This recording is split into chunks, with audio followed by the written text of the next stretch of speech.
Good evening, ladies and gentlemen. Would you please give a warm welcome to the hosts of the SWA Happy Hour, Dom and Chris.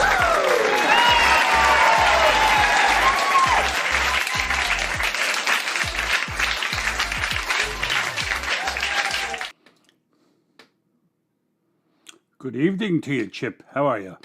Good, Don. How are you? I'm wunderbar. Hello, everybody. Hello, everybody. Hi out there in Chatland and the internet world. How's everybody on this Thursday evening? Thursday. It's been a week already. It has been a week. It has been a week. I will give you that much. Yeah, at least it cooled off here in Denver a little bit. We went from on Tuesday it was like 90 something, and Wednesday it was 65. I was like, oh, this is the way. This is where I live. Yeah. 70s and rainy the last couple days. We haven't had rain in almost a month, so that was lovely. I'm not quite as sweaty, although you can see what the humidity. My hair goes bang. So there's that. You need a deep condition. I guess I need something. You need a hat. Did you see my hat on Country Fest? Yes, I did. That's a good hat, right? It was a very nice hat. Yeah, that's so now I do have one good hat now. Oh, I have to turn this. I have your window open, and I'm getting myself confused because I'm seeing what I did like 10 seconds ago and thinking right. I'm doing it now. And that will hose you. Mm-hmm. I know how that is. Been hosed. Yeah, indeed. How's everybody out there tonight? What is going on, folks? Yeah. Just for me, this was kind of a reset week. There was a big gear up for Country Fest, and I know that's true of anybody who played it and everything. And so I didn't have a letdown per se, but it's like, okay, I don't have to practice for this. It's not coming up or anything. Now what do I do with myself? Mm-hmm. And of course, the answer was try and put together a video for Frank on Monday, the Community Pulse show, and I did discover our first show was June 1st. Okay. So we've gone, we've missed our year anniversary. That's we missed our year. Yeah, that's way in the rearview mirror. So we'll have an 18-month anniversary or something. I don't know. We'll have to do something, but yeah, we've got well, happy anniversary, Chris. Happy anniversary to you. I still love you long time. That's what now. Kay said. She goes, "Well, go down and have fun with your buddy tonight." Gonna. My wife just got home today. She took our kids, her niece and nephew, and her mother up to Pennsylvania, and it like rained the whole time. And then she called me last night. She's like, "Do we have a plunger?" I was like, "Hey, you're on your own, hon." Yeah. Maybe. She's like, a teenager on a high protein diet just destroyed the throne. Yeah. Got to have a plunger handy because. Yeah. No, she had to go. I'm like, no, we don't. She had to go buy one. Yeah, you don't want to go to the neighbors and go, "Can I borrow a cup of plunger?" Yeah, well, I think she was like, by the way, I bought like 3 different plungers. I'm like, that was smart. Yeah, it really is because depending on the toilet, some plungers work well depending on the bowl configurations, and others don't work with the dam. So you got to hone in that right the job. Yeah, no, 100%. Like, I like the compressed air one, but you can't use that up there. No. Yeah. The whole septic system in a trailer is a lot. Yeah. It'll blow really that handle pipe. that. Exactly. Just blow it right off the gasket. Yeah. And now you got a whole different kind of cleanup to the work. Yeah, that's not good. That's an island cleanup. She said it just took some time, though. She probably made him go in there and cut it up into pieces. Handle it. You're the man here. Take care I of it. wasn't there. I could do nothing, but I love you. Yeah. What are you doing? I just ordered Buffalo Wild Wings. And me and the dog are watching a movie. There you go. Did the dog enjoy the movie? No, not at all. No. You know, like I'm a disaster movie fan, right? Right. So it's like crack for me. They have new one, Twisters, and I rented it, and I should have known right when I rented it because it's out in the movie theaters already. And normally, if you rent something that's in the movies, it's $20, which you're like, ugh, I ain't gonna pay $20, and was only like $5.99, and it's out in the theater. I'm like, oh, this is gonna be a piece of shit, and I don't even finish it.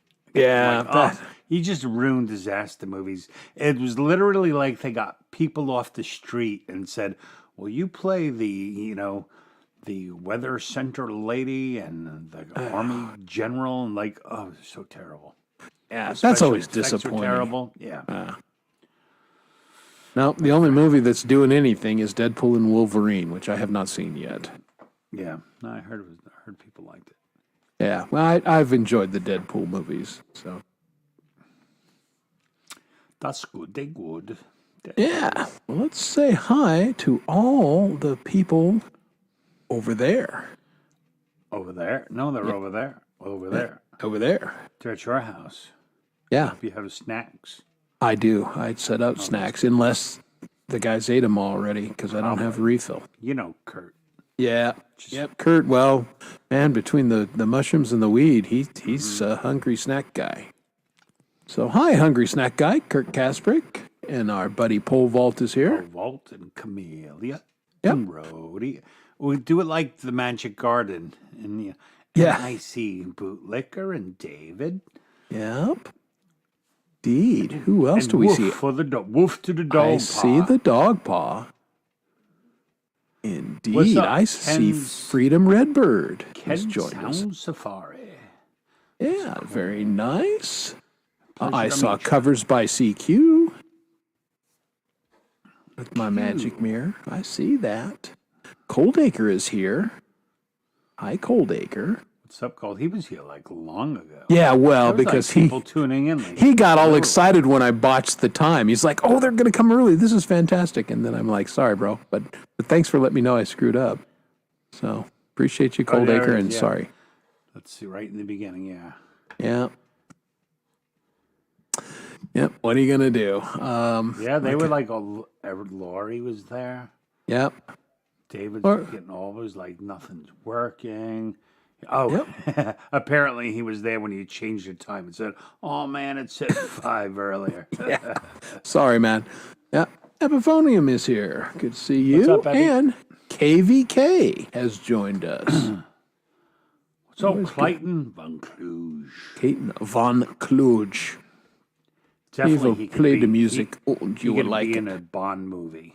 Yeah. Yeah. I mean, that's a great villain name, isn't it? Von Cluj, yeah. Oh yeah. That's why he and I were going to start a collaboration band called the Axis of Evil. Because he's German, I'm Italian. I'm like, we just needed someone from Japan, man. Yeah. Get Tokay, what is it? 501? or, He Tokay. wanted to do it, but you know me. I have lots of ideas, and and I didn't follow seldom do through. any of them. Yeah. But yeah, Axis of Evil. There you go. Good stuff. What's up, Pubster?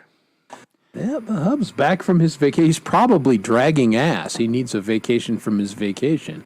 Oh, don't you always?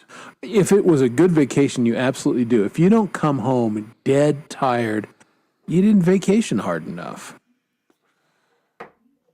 But, yeah, good to see him. And yeah, we said hi to Ken. All right, I think we got everybody. I If think we- this is a first meeting for me for Ken. yeah, I'm not sure Ken has joined us before, but thank you for joining us. It's good to have you here. Absolutely. And We need you know, a horn or something when some new comes in. Wah, wah, you know? yeah.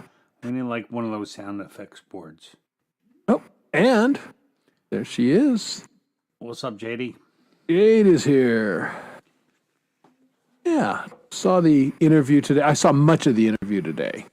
I saw while Michael was having technical difficulties, his headphones died on him. And then I drove home and got the rest of it. Michael Thompson, very interesting guy. That dude has lived a life and rubbed shoulders with a lot of people. Mm-hmm. And it's just great that there's somebody out there that's a lot older than I am. So I think that's fantastic. Very happy about that. Yeah, there are. Yeah, MT has been around. So if you didn't catch that interview, definitely go check it out. Learn a bit about Michael Thompson and all the bands he's worked with, and he did sound for people for decades, and he wrote it, and he had a lot of interesting things. And of course, he's got a ton of music. He has 3 albums out available right now, 2 full and a EP. Mm-hmm. So there's that. There is that, sir. Yeah, and I'll mention our musical featured artist tonight is Russ, 8889. We'll talk a little bit about him in a minute, but we're going to play a little bit of his music tonight, as we do. As for the benefit of Ken and anyone new, not really a music show. We're kind of a chat and talk about what's going on show about nothing, but we do feature an artist every week and play 3 to 4 to 5 of their songs. And it's people we listen to. Pretty much depends on how much or little we have to say. Yeah, exactly. If Dom is desperate for a smoke and a beer, then we could go on. I just have to put everyone on notice. I may actually have to run out to buy cigarettes because I cannot handle waking up and not having any. So, a house fire won't get me out of my house as fast as going, oh shit, I only have 3 cigarettes left. Well, that gets me stressed. Red Pill Truth Uncensored, welcome. Good to see you. What's up, Red Pill? And I noticed the real Justine has joined us. Hello, How are you, Justine? It's good to have a responsible adult in the chat. There are so few of us. But thank goodness Justine is here. I just inhaled an icebreaker.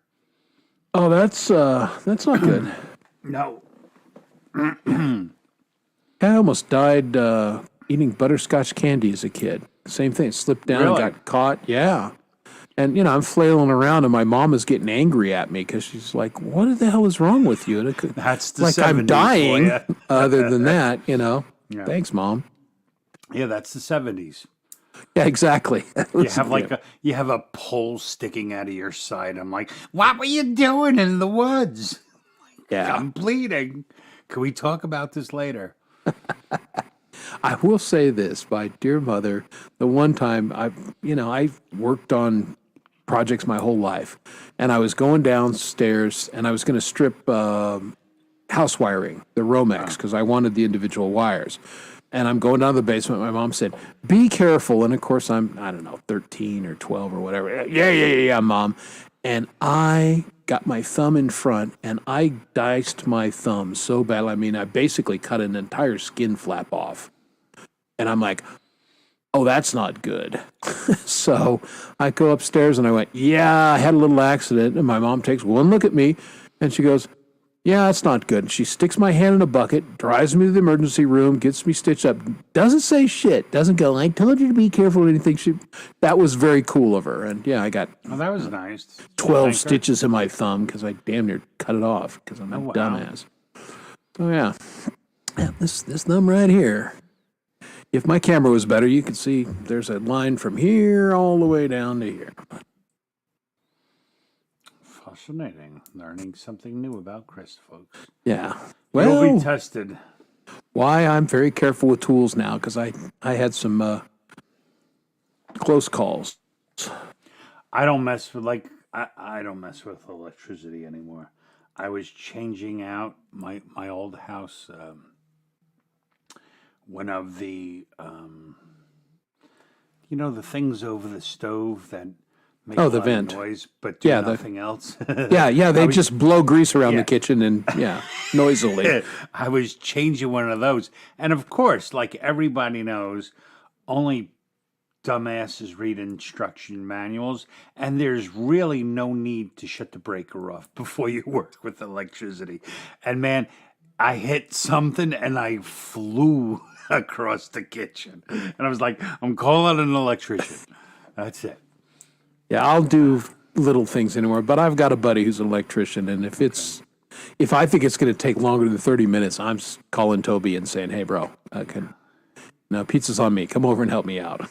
Luckily, all my home problems are coming to an end because I now work with a plumber, an electric company, a roofing company, a carpenter. Yeah, you've and got an interior company. So, yeah, you got people in the trades like I need a dude. so Yeah, I'll I'm kind of never have with to do you, it. Ken. Yeah. I'll do plumbing. I hate doing plumbing. There's a reason why plumbers charge so much because it's terrible work. But Oh, it's always in the worst possible place. always, And you ever notice? Every time you hire a plumber, like 3 guys come, and one of them is always like a real little short guy. yeah. And I remember one time, like, I forget what they had to do, but I was like, oh man, how are they going to do that? And like, oh, don't worry about it. And this little dude, man, just crawls into the wall. And he's like, I got it. It's like, so it pays. Yeah, that's why they make the big bucks and why I do my own as much as I can because I don't want to pay somebody else the big bucks if I think I can do it. I'll change a faucet. That's about it.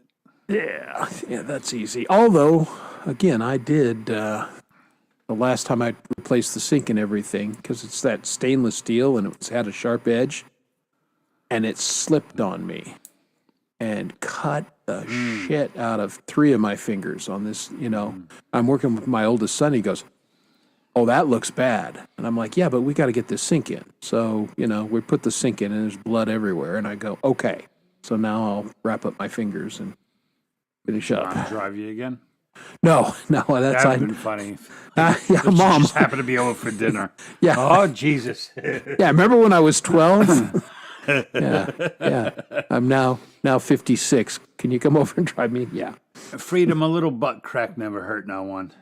No, if they don't have a good butt crack, I got to figure: is this really a good plumber? Exactly. Do I really want this guy? Mm-hmm. Yeah. If the pants are up enough, it's like this guy's not been around. Is he really wearing a belt? Get out of my house. That's right. Yeah, he doesn't have enough tools in his belt to pull his pants down, so you get good crack. And yeah, that's not the guy you want. So yeah, and I do have to. Man, that faucet up front, I am going to have to get under the house, and I'm going to have to change that in the next 2 weeks, and not looking forward to that. But I've done it before, so. And I did it, I don't know, 7 or 8 years ago, but the faucet is shot again, so. And the one on the back of the house is the original 38-year-old faucet, and God, it's on the leaking outside? too. And Yeah. it's even hard to get those now. They're just a regular. Oh, no, they got these fancy ones, and I'm looking at them, and I'm like, I'm not going to get 30 years out of this one. No, you can't get 30 years out of anything. And even the cheap ones are like $50. So I'm gonna go get as good a one. Well, I gotta buy 2 and get 2 of the best ones I can do and put them in, and hopefully I'll be dead before they need it again. All I can say is don't buy plumbing products from Home Depot or Lowe's. Unless it's pipe. Yeah, pipe is pipe. All the name brand stuff, there's like a shit line that they sell to big box stores, Yeah. No, we've got a Plastic. very good plumbing. It's a local outfit here called Bell Plumbing and Heating. They've been here for, I don't know, since the 30s. So yeah, I'll go get, because they've got real pro grade crap. Yeah, Steve would be great. He would probably do the repair for free, but you still have to fly him down. Yeah, from I Hawaii, mean that's the thing. If I watch the price, I could probably fly here for about what it would cost me to buy a local plumber. And I know Steve would do a good job. So there's I mean, it's not a terrible idea. Were you No, I a don't- tin knocker, Kurt? Were you knocking the tin? It's a good union here. He did HVAC. Yeah, I got a nephew that does that. And again, it's a good living for him and his family. They're all good livings. You know, that's everyone seems to forget that man, like I was telling my kid, I mean, he's way too young. Like, you want a good job? Be a backhoe operator. Heavy equipment, man. Be Be a specialty welder. Yeah. Yep. Oh, forget about it. A specialty, well, like an underwater welder in a major metropolitan city is going to make like $300,000 a year. Yeah, even Because if you're just every job they go to is pretty much an emergency. yeah, absolutely. And even if you're a pressure vessel certified welder, you're going to do well Yeah. because you need this stuff. You know, that's infrastructure has to be. There's only so many Starbucks baristas you need. Yeah, and you can work. We'll only have so many accountants or sales executives and stuff, you know. Yeah, but everybody's got to use the plumbing and have electricity. Over-degreed. Yeah, I don't know if I told you, man. I talked to the Quantum Fiber guys. Have been in my neighborhood the last 2 weeks, Okay. and so I stopped in while they're working on the boxes, and I said, "Hey, boys, when am I getting fiber?" And he said, "We'll have this neighborhood wired by the end of September, we believe." Like, yes. So, I can't believe that you live in a place that doesn't have fiber yet. well, this is the thing. It's like so strange to me. Well, it's one of those things where we were ahead of a lot of cities on the updated wiring and everything, but you know, like everything else, it's got a life cycle and everything, and other places jumped ahead of us, and now we're Right. kind of catching up with but I'm very excited about that because I did notice during Country Fest, I still had a couple little glitches, a couple little stumbles. You're And- doing it right now, actually. Oh, interesting. You Okay. just glitched out a little bit now. Yeah, well, because I didn't turn off all the other crap that's running on my computer right now, so I've got 53. Because I forgot. Oh, Michael LePence is a plumber as well? Oh, interesting. I didn't know that. that. He was not here on the night we all talked about what we did for a living. Ah. Yeah, now retirement is a great occupation. I would love to look into it, but after the stock market crash, not looking good. Oh, man, I've been like, I mean, I do it differently. I've been shopping.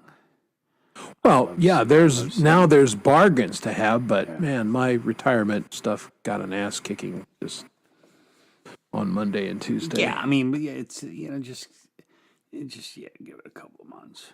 It always Well, comes back. And it comes yeah. back higher, and then it goes. That's the only time it's bad is if you just retired, you know? Well, that's it. I mean, we're Those are the only people who really looking get at it. fucked.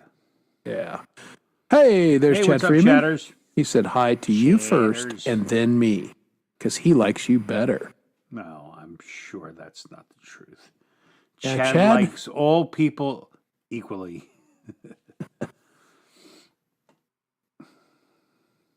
Yeah, it's how it is, man. My wife has an incurable disease. And Mandar's here too. Oh, look at and that. Lord Spike Protein. What's going on, dude? Haven't seen Man, you some around in a while. fine Americans have joined the chat here Yeah. in the last few minutes. Look at that. We have YouTube royalty all coming. Yeah, absolutely. That's fantastic. Yeah. Chad's show was interesting on Tuesday. I will say that. Interesting. Very, who made these lists? I mean, those lists were horrible. That was like probably you couldn't find 20 of the worst fucking. That acts was if you tried. I don't know. And he said, well, there was other shows that we picked him, and I went, I don't remember that, but I know I didn't vote for any of those guys. No. I just was trying to wrap it up right in the first one. Give it to Guar. Let's go home. Yeah, let's save time. watching Carrie eat her sandwich and little gherkin pickles. That was more entertaining than the. It was very the list. entertaining. Yeah. I love gherkin pickles. Like, Yeah. But, you know, What's up, when Michael Songs? Dr. And Tooth and Dwight the electric. Betty. Yeah. When Dr. Tooth and the Electric Mayhem got bounced out, I was like, you know what? I'm out. Oh, did they lose to Kermit? No, they beat Oh. Kermit, but Okay. then they got. As long as they beat Kermit. 'Cause Yeah, they made it into the second round, but then they were Kermit's out. a little bitch. Yeah, I think everyone thinks so. Yeah, there he is. Hey, Michael. Welcome. Good to see you on the show. And you saw Lord Spike. So good to see Lord Spike. He was been MIA for a while, and now all of a sudden was. he's hanging around for a while. I don't know if he's vacationing or taking a little mental health. That was a long ass vacation. Well, if that's what he was doing, good for him. Either that or he just found better places to hang out. Yeah. Okay, here he is. So you know what to say. Oh, Give me the sound bite. mozzarella. Thank you. You're welcome. What's up, Huge? Good to see Hugh Caldwell. Hugh did me a favor because I was too dumb. Lori had a little challenge guitar thing like she used to do. And I could not yank it off the thing. I could not get it to work. I don't know what. Yeah, PJ Kobe used to send them to me. I couldn't figure the shit out either. Okay, so it's not just my setup. I couldn't figure. And Coldy gave me the tip to figure out how to do it, so I should be able to do it going forward. But man, I just couldn't do it. And Hugh took pity on me and he goes, "Here you go, bro," and sent me the MP3. So I appreciate it. I mean, once he hears what I played, he'll go, "Yeah, I shouldn't have sent him shit." I have very crunchy potato chips, Chris. Oh, good, because our audience loves hearing you eat. It's right up there with Carrie eating pickles.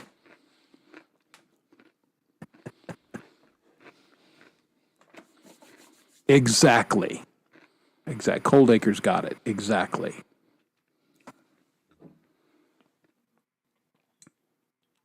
Well, that's weird. Now, who's seeing Hugh? I can see Hugh. Oh. Ever watch Curb Your Enthusiasm? I haven't seen it in a while, but I have watched it in the past. You. It's one of the best. A guy named Hugh, and he keeps correcting him. He's like, "Fuck you." And then I met a guy named Hugh. Exactly. Small word, small world.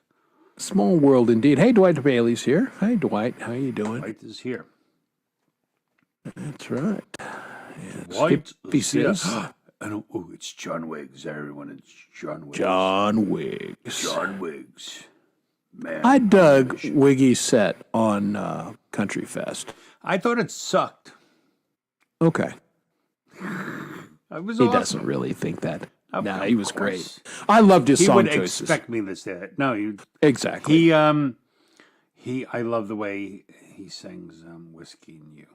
Yeah. Oh, I mean, it's him and Stapleton. That's how I hear that song now. And yeah, I think that was probably the most played song on Country Fest. But Why, John did he owns play it that a couple song. times. Oh yeah, a couple different people played it. I think. Mr. B played it from the open, and at least one other, if not two other people played it. But again, I hear Stapleton and I hear John Wiggs when I hear that song. So, and it was fun. Country Fest was. If you guys haven't checked out the replay, go check it out. The performances were right from the get-go. Mr. B, who you guys might think is kind of a karaoke guy because he does a lot of that, but he did nothing but play his guitar. And, you could do he it. did great. And it was a great start to the show. And everybody really, and this is not just me going, oh yeah, Ben, kiss and smoke. I caught everybody except for, I missed part of Bad Show's set because I was talking to my wife. So I missed part of that. And I missed in the beginning of Leah. But I caught all the rest of it, and there was nobody there that I didn't think was just not killing it. No, everyone was good. And I was actually very happy. What, 2 people dropped out? Yeah. Because I was cooking, we were away, and then I was like, Jim, like, oh. So I was turned the temperature down on my chicken, and then I was able to watch until you finished playing and before we ate dinner. Bless you. Yeah, that was cool. Yeah, I quick hogged because I could see how it was going, and I'd made dinner and everything, and I told Kay, I said, I think I'm gonna have to go up early, sweetie. I'm gonna head down, and I plugged everything in, made sure everything was working, and sure enough, I went off almost 20 minutes before I was supposed to. Right. Because of the shuffling. And that always happens in the festivals, just how it goes. Somebody always ends up dropping that week, or in this case, somebody dropped the day of the show. They had something going on. Correct, Povol. Tennessee Whiskey is a Chris Stapleton song. Yep. I don't know if he wrote it. It's Tennessee Whiskey. I mean, he's got the right mix of country and blues for me. Yeah, exactly. That's just his background. And you know what? We're not being too nice. We love you, John. We'd tell you if you sucked. Yeah, you came across great. No, John, you sing great. You live the parts. Yeah. You do. Big fan. I can't glowingly compliment people I like. Yeah, listen. Look at Chad, and clearly this is the guy that came up with the Chad list. Punk, exactly. You don't know a single Chris Stapleton song. That's because Chris Stapleton is a man, and Chad primarily listens to 90% of women artists. Not that there's anything wrong with that. No, but except if you're a guy and a musician. Chris Stapleton, he's got a beard. Chad. Yeah. I mean, you'd think Chad would like him, but oh yeah, I saw Michael with his little banjo thing. Yeah, that was cool. Cool. Started off blazing. It's like, oh, hey, Country Fest. How'd you like to hear some banjo? Yes, I would. So that was cool. With a jug. Yep, exactly. Country Fest was fun. It was a good time. George Jones there, Red Pill, is probably the most rock and roll performer that ever George was. Jones a badass. Yeah. He put really G.G. was. Allen to shame there. Yeah. Chad. No, he's a wild dude. Was that the guy who got pulled over by the police riding his tractor to the bar because they took away his license and he couldn't? I believe that's correct. Yeah. So he's like, well, I'll just drive my tractor. And they went, No, it wasn't his tractor. It was his lawn tractor. Yeah, his lawn tractor. Yeah. Drove it to the bar and got a fucking DWI. Yeah, and they went, no, it doesn't work that way. That is a badass. Yep. Yeah. That's fun. Since 2000. So nothing in the last 2.5 decades. Okay. Yeah. Way to stay current. It's funny when you first look at it, go, oh, 2000, that was a real long time ago. That's my job, Dom, is to put things in context. Yeah. 2.5 decades ago. Way to stay current. Did you ride your lawn tractor and get drunk with George? Yeah, George Is that why you don't drink anymore? Yeah. Yeah, George broke him. It's like, I can't drink anymore. This is too much. Oh, Chad, I watched Grotesque this weekend. 2 thumbs up. I enjoyed it. I thought it was good. It was silly. Grotesque. The horror was very funny, but all the little jokes in the movie were just hysterical. Like when those bitchy girls back up and it's clear as day it's a handicap parking space and stuff. I thought it was very clever. I liked it. Okay. That was a Chad suggestion. Well, it's not for the movie thing. It's just when he was talking about. Okay, So, gotcha. I watched it. I got really stoned too, and then I watched it. Well, that's always better. That can Definitely make made it stuff very good. Yeah. more entertaining. Yes. I will agree with Kurt here. Jade's set was great because unexpected, right? Oh, God, her version of knows Rhinestone Cowboy. Forget about it. killed me. It was hysterical. Yeah. It killed me. And then got serious and a great performance. And again, we all know what a great singer she is, but that set was fun. And then Dolly Part-Time. Oh, Leela was just slaying it because she just, owned the role and went into it. And again, it was just fun to watch. So, Cool beans. yeah. Oh, what's Well, let's start off. Let's play one from Russ, and I'll say this: we're not going to spend a lot of time on it, but you guys may know Russ had an unfortunate accident, and he's a disabled guy. Could use a little help. I've pinned his PayPal to the top of my chat. If you can help him out a little bit, it would be appreciated. Because, that's his way of making music. That's how he connects with us as a community, and he does not have that available to him right now. So if you can help out, that would be great.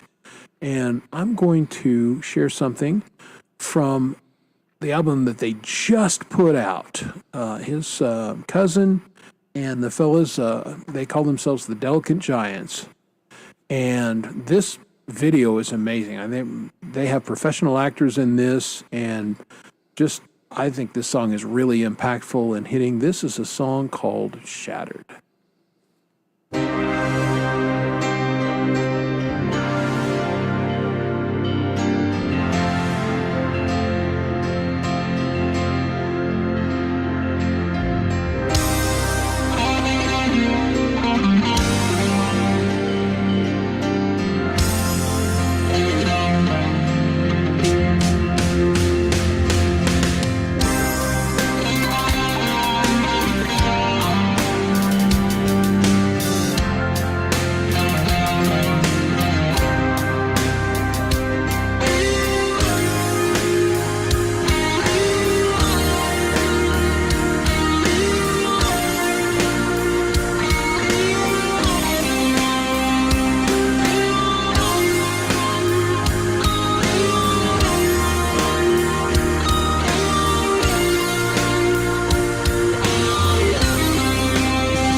All right, there we go. Their latest, Shattered from Russ and the Delicate Giants.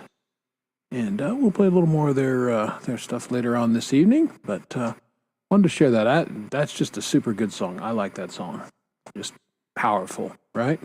And the video, I mean, the music is really cool. And then that video, man, just really well done. All right, I got it. There you go. That's all you have to do. I mean, it's working for Dogpaw. Indeed. I want to thank both Camellia and Lord Spike Protein for slinging links. Not something Dom and I do very well, and so when you guys do it, we are super grateful. Thank you so much for that. Really appreciate it. Hey, there's one of those people that live up in Canada, Zach Thong. What's up, Zach Thong? How are you?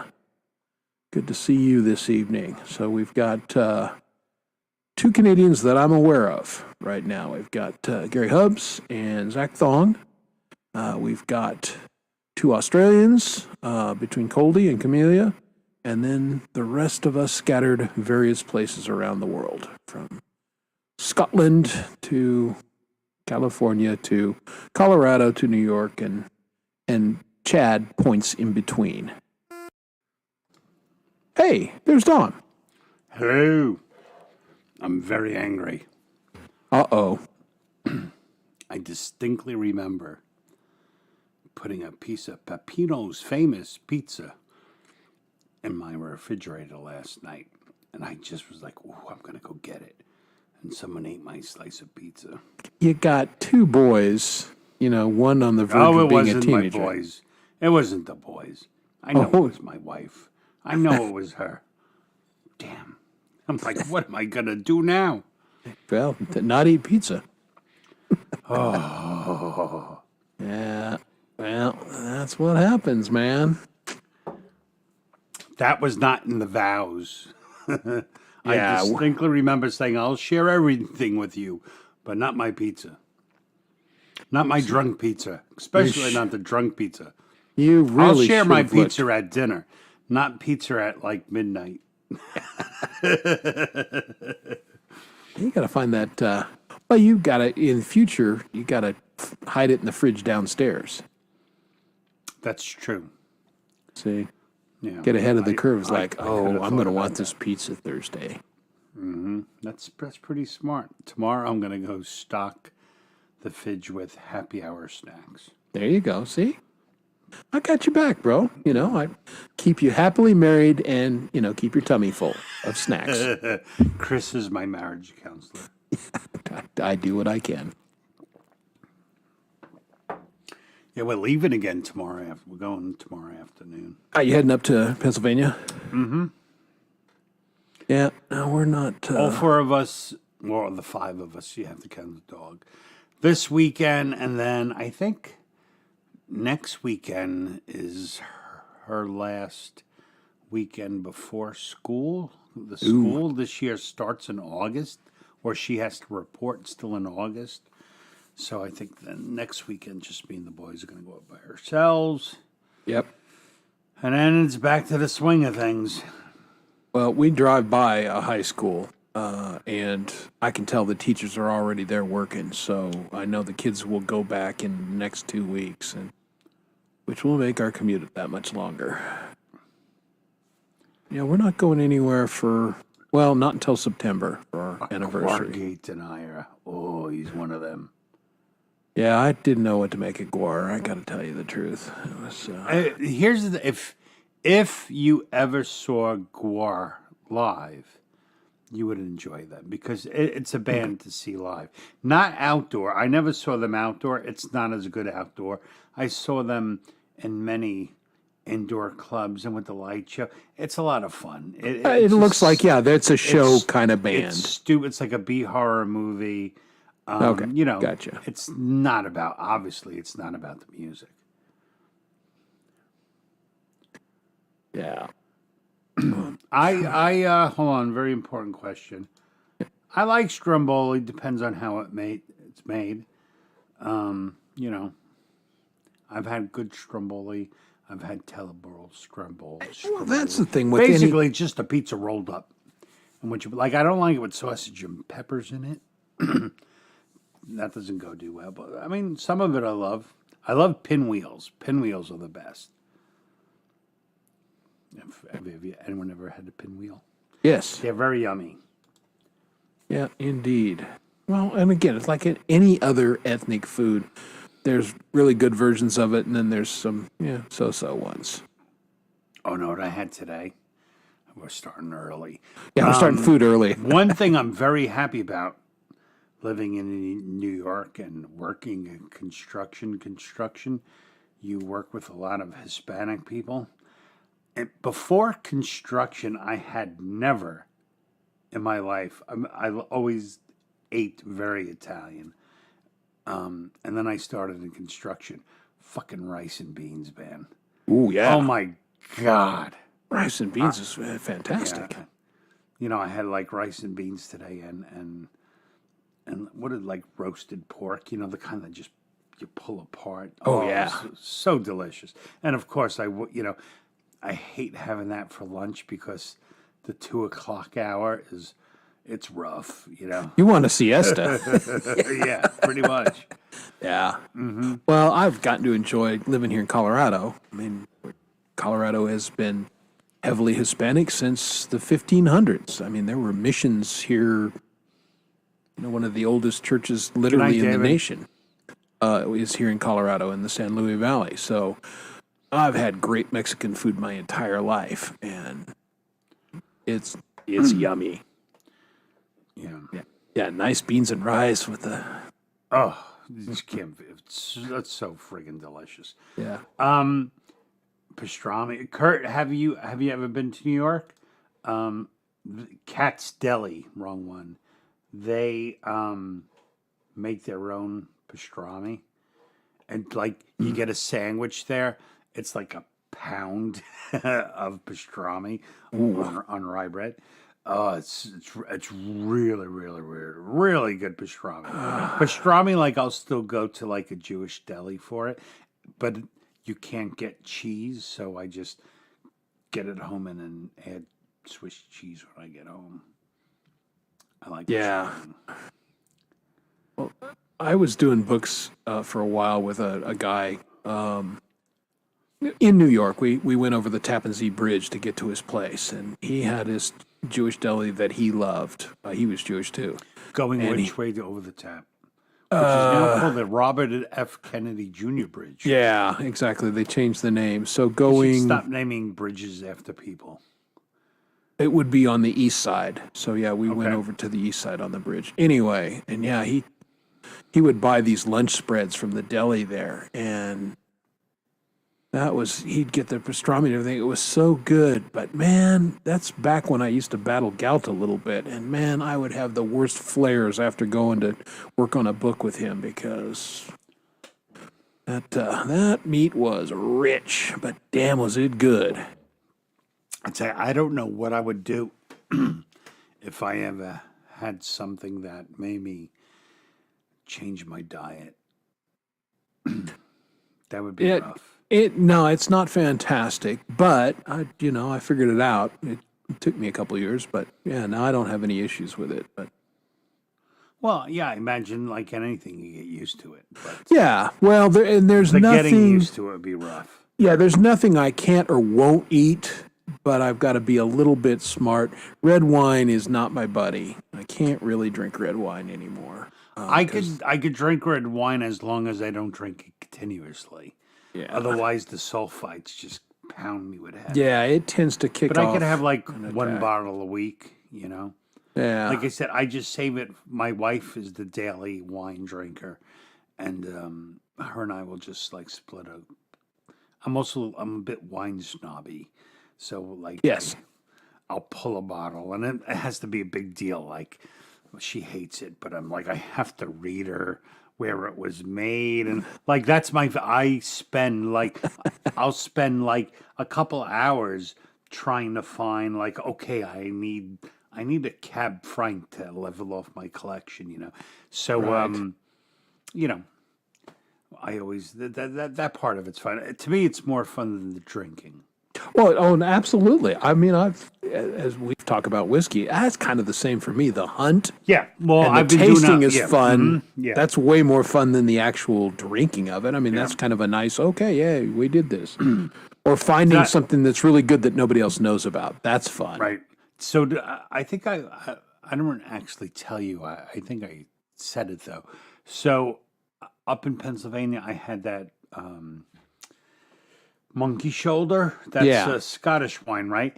Yeah. Scottish whiskey. I really didn't love it. It's kind of. It's not very smooth. Let's just say it's No, not that's the smooth- thing. I mean, No. it's called Monkey Shoulder. You don't expect Yeah. it to be smooth, but I really wasn't enjoying it. So I went out and bought a bottle of Nob Hill, There you go. which is good stuff.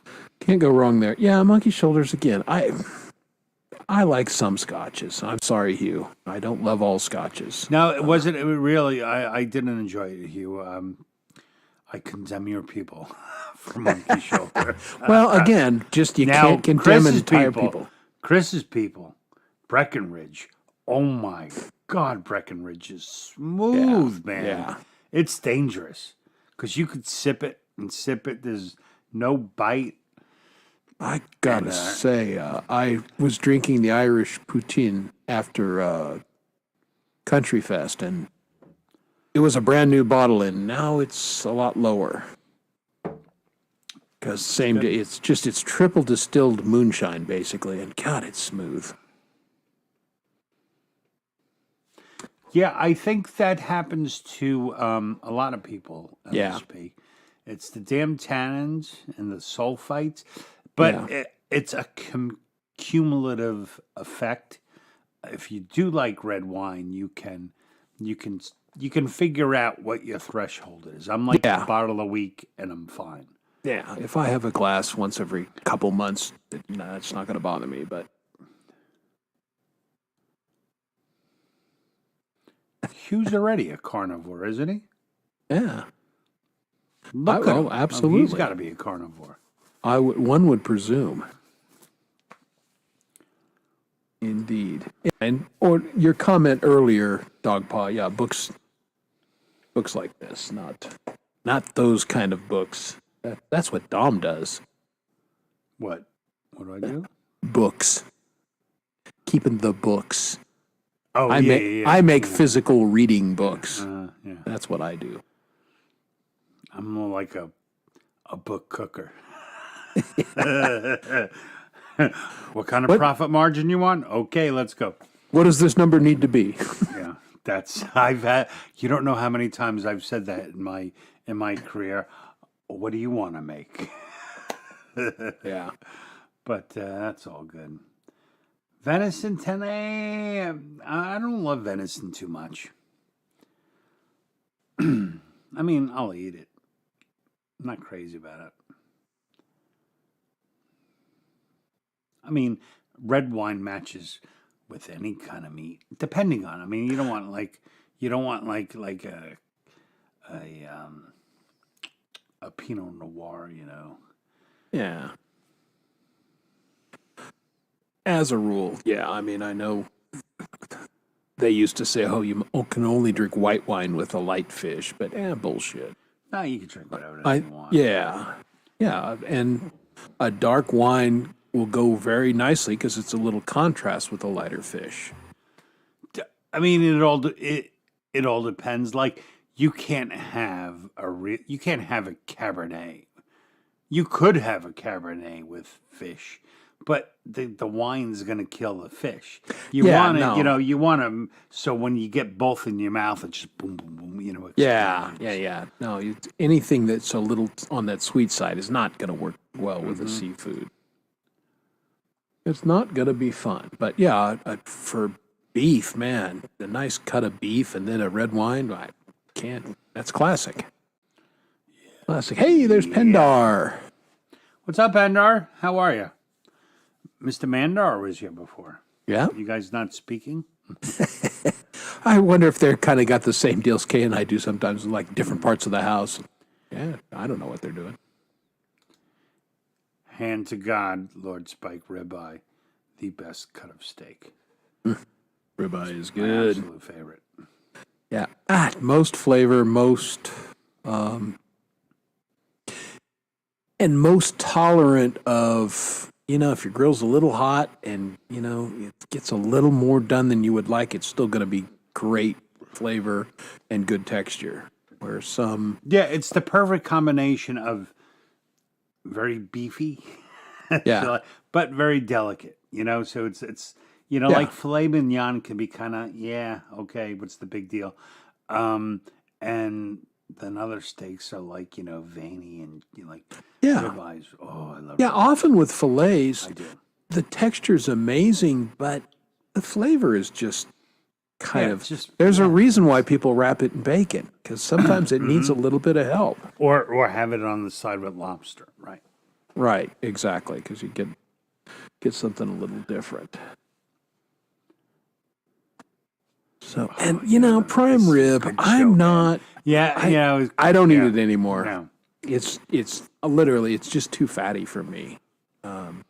It's delicious, but it's too fatty. I generally don't eat it because it's like they can't control. You can only control so much Right.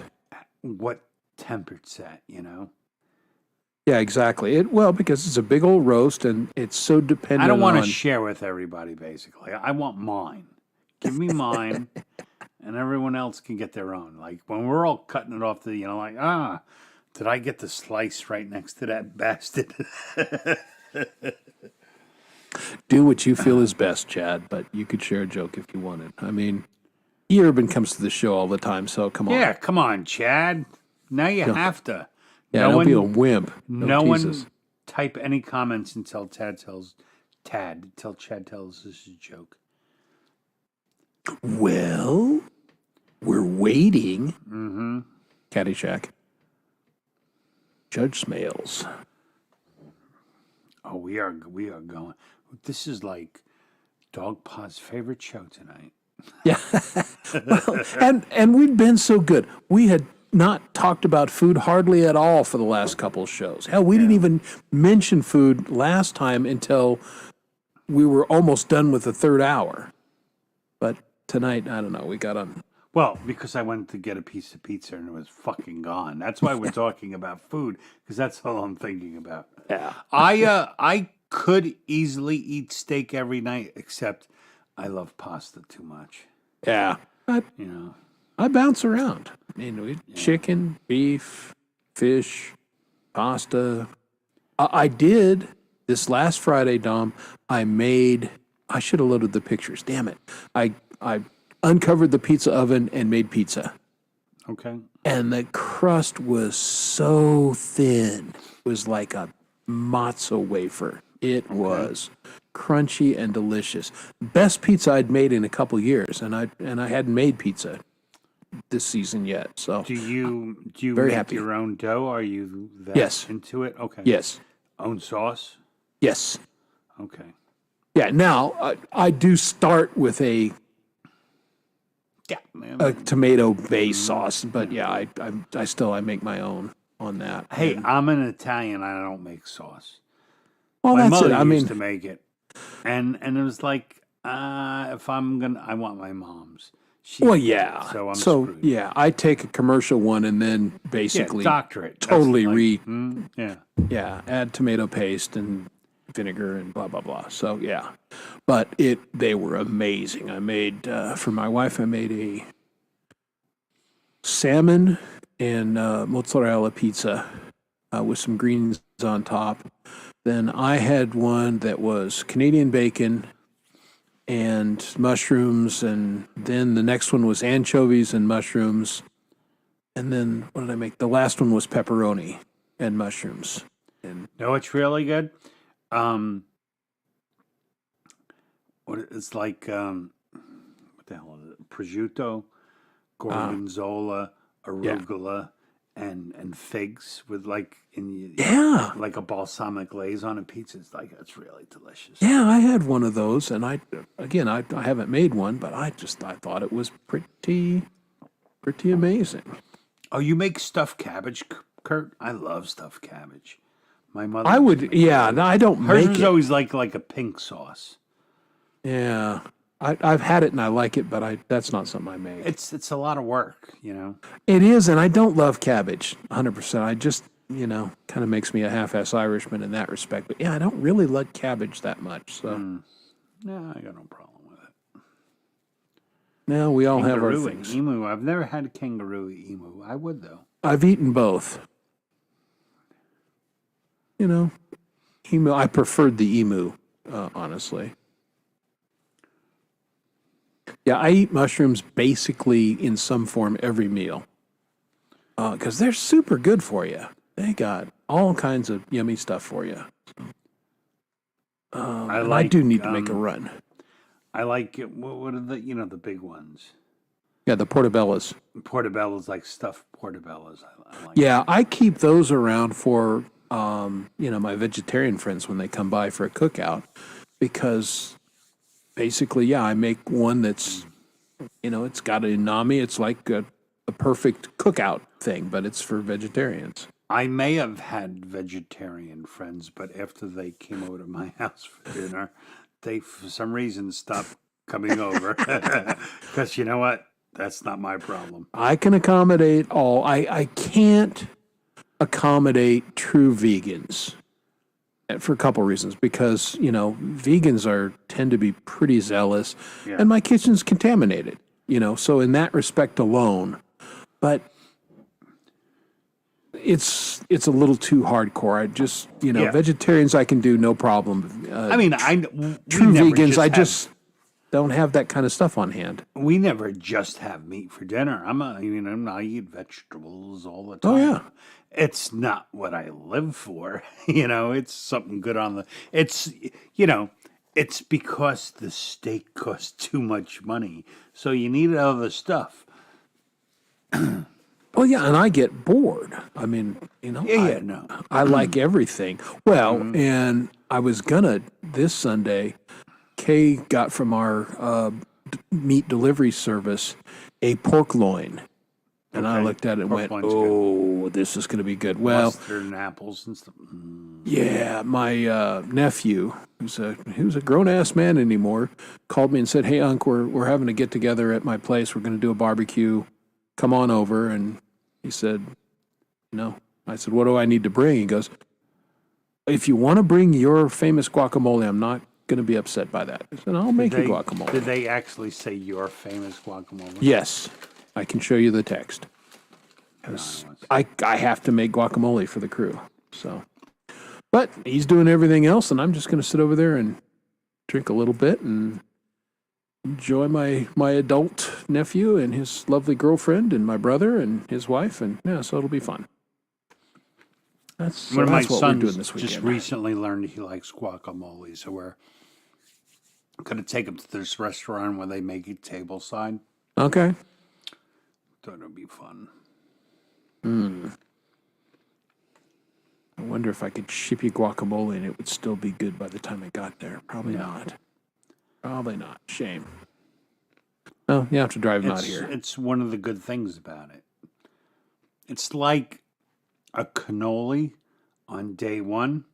Yeah. Oh, you can't get anything better.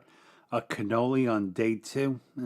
It's not as good. No. It's not Certain things don't keep. Right. But that's what makes them beautiful. Yeah, cannolis don't hang. Guacamole has a decent shelf life. A couple of days, it's pretty good. But after that, no, it's not as good. Man, you know what, Kurt? I've never had, and I would love to have it. I've seen it on the show, like an ostrich eggs when they what is it? It's like more than a dozen eggs, right? Oh, Like it's an ostrich crazy. egg is Yeah, they're huge.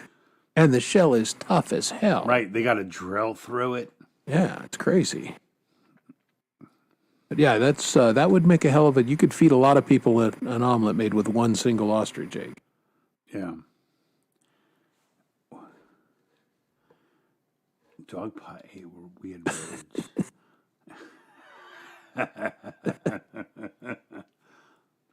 Like pigeon. Yeah. there's Dear Lord, I'm so hungry. a lot of yeah, we'll keep this going. Yeah, there's a lot of birds I like. Turkey, love it. Chicken, love it. Game hens, love it. Pheasant is good. Duck I like. Duck is a little greasy. Both duck and geese are a little oily for my taste. Not you know? geese, but I mean duck. It's got to be if someone knows how to cook it. Like usually, I only have duck in my a French restaurant, never a Chinese restaurant. But and like pate is delicious from a duck. Oh yeah. Oh, But pate. Is and usually amazing. it's like it's too heavy after a while. Yes. Yeah, that's the Like, thing. It is a heavy, Again, it tastes delicious, just like. but you can't eat a like, whole lot of it. What do you call those things? They come from the ocean. Oh, scallops. Scallops, yeah. The first scallop you eat is like, oh my God, this is the most amazing Delicious. creation. And by number 3, you're like, all right, it's a little bit much, Yeah, that's it. I only want 3 scallops, no more. Can I have a salad because it's really heavy now. Yeah. That's what we did though. So when we took when we took our kids to Hershey, rather than pulling them out of the park and go to fine restaurants and stuff, we said, you know what? We're just gonna succumb and we're gonna fast food it the whole time. So my wife and I ate like cheeseburgers and fries or whatever, like every night. Park food. Oh my. And when we were driving home, we were both like looking at you and like salads all week, right? Yeah. I'm like, yeah. Yeah. I gotta get back in. Clean the system out. I Yeah. gotta get back on track. Yeah. Yeah. Oh, raw oysters, Pendorf, forget about it. Oh, oysters are Love. delicious. Love. Yep. You'll find there isn't much food I don't like. I'm very adventurous when it comes to food. I'll eat Yeah, I anything. I'll try anything. Try anything once. There's very few things I don't care for. There are some. I won't eat melons. I don't like melons of any kind. I like They're- watermelon. I don't like cantaloupe is like disgusting. Don't like cantaloupe. Don't like watermelon. There's no melon I like. And watermelon's yummy. Just not my thing. Don't care for it. But yeah, there's a couple places here in Denver that they literally fly oysters in that day from East Coast and West Coast. And man, when I can't wait. I love going to those places. So I'm like, I'm going to eat a dozen by myself. I would. I haven't Cold Acre, but yeah, I'd try them. Sure. And I'm not a huge fan because there's a couple different preparations. They're the usual way. They're battered and fried. I think they're kind of chewy. I don't think they're special. And that kind of I would imagine if they're like greeny and sliced. Now, when I went to the fort, which is a recreation of an old fur trapping place, Ben's Fort, they did a Rocky Mountain oyster preparation, and it was like a pate, for lack of a better term. I went there. My wife sent me and ended up taking my brother. We went to a whiskey tasting and all these appetizers. And these things, man, I had 3 helpings of them. They were fantastic, but that was exceptional because most of the time Rocky Mountain oysters, they're just, they're kind of have a little bit of a liver taste to them, kind of that irony. Oh, I used to love. They're just not liver and great. onions. I was like 9 years old. I'm like, Ma, can you make liver and onions for That's dinner? funny. Who knew? At 9 years old, he was an old Jewish guy. Yeah. Well, my mother But yeah, would make, so I would eat Rocky Mountain oysters for no other reason just to say you did. than just to say I just ate Rocky Mountain oysters. Yeah, there you go. That's enough. My mother used to make, well, this is a reason why I'm into cooking, because my mother was a terrible cook, God bless her, still is. My mother was phenomenal. Yeah, you had it right. If it was Well, and Italian. If it was Italian Italian. mom. Yeah, no. I remember had- one time my mother tried to make Chinese food, and she did everything by eye, and she goes, she made some kind of like chicken and rice, and she poured an entire bottle of Kikkoman's soy sauce. Oh, She had no fucking clue. oh my God. Me and my dad were like, because you don't insult a cook, but this was tough. Oh, you're still over the salt quotient at this point. Wow. Was my wife, God bless her, is the first time I ever had like homemade mashed potatoes. Mashed potatoes in my house always came out of a box. My mother would make, she'd make sauce every weekend, but not potatoes. Mashed potatoes was like, what, Well, again, if you've got an Irish woman, she doesn't know how to make potatoes. Oh, she makes them good. Mashed potatoes is just Irish guacamole. Mm-hmm. So, yeah. Yeah. We know our way around a spud. We have to. But my mother, I guess the doctor told her she should eat liver. So, a couple times a month, she would bread the liver and put it in a frying pan and cook the living shit out of it. It was so hard and so overcooked. And I don't eat liver to this day just because she ruined it for me. Right. God bless you, Mom. Isn't that the point though, that dog pie, like too much of anything? Yeah. Is eventually. Yeah, it's really concentrated liver, so a little bit every once in a while is good for you. But yeah, if you were eating liver and onions, 3 times a week, that's probably not going to be good. I do not. I actually, though, I make Rayo's meatballs. I make like really, really good meatballs, except when I do it, it's like an all-day affair because I'll make like 5-6 pounds all at one time. But nice. I make really good meatballs. I stand by my meatballs. Let's talk about what's your blend. So it's like 80, or no. So it's like 85% fat beef, and that's probably like 60% of the meat, and then veal and pork. Okay. So you got I always start my meatballs. First, I go get a loaf of Italian bread, and I let it sit on the counter for a couple of days, and then I grate the bread and yeah. So you're doing the breadcrumbs off that. Nice. Yeah. Mm-hmm. Okay. And so veal and pork. Yeah. Mm-hmm. Classic. As we call it, the Holy Trinity. Yeah.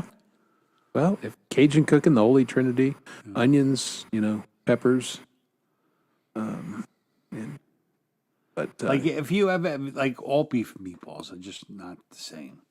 No, you gotta have unless you have Swedish meatballs. Swedish meatballs are traditionally all beef, but yeah, in Italian, it's gotta have at least some pork in there. I was making beef and pork meatloaf for a while, and it was good. It was more work than the juice wasn't worth the squeeze. It was good. Yeah, no, exactly. Yeah, but the juice wasn't the squeeze. Whereas the meatballs, some of that fat drains out. Mm-hmm. In a meatloaf thing, it kind of gets caught there, and it's too much. And then what we usually do is, since I make a lot of them, like I'll make hundreds at a time, and so I'll do them in reverse. Normally, meatball, you like fry it and then bake it off, but I just bake it off and then freeze them and then fry them before you serve them. Yeah, so brown them up before. Okay, yeah, well, that makes sense. So same idea as a reverse sear on a steak. Yeah, basically. Nice. Okay. 100% Swedish meatball is all about the sauce that's over them. I love Swedish meatballs. Oh, they're fantastic. I actually make a really good Swedish meatball. I haven't done it lately. Yeah, I've made one in what's that thing? What's that new pot? It's like the Instapot. The Instapot. I made a really good one. Oh, with yeah. The Instapot. But I like them the traditional way, like egg noodles, like kind of with peas and the brown sauce and sour cream and stuff. Yeah, no, that's good. So Camellia says she's got the best meatballs. You guys will have to have a A meatball meatball off. off. And I volunteer to judge. Yeah.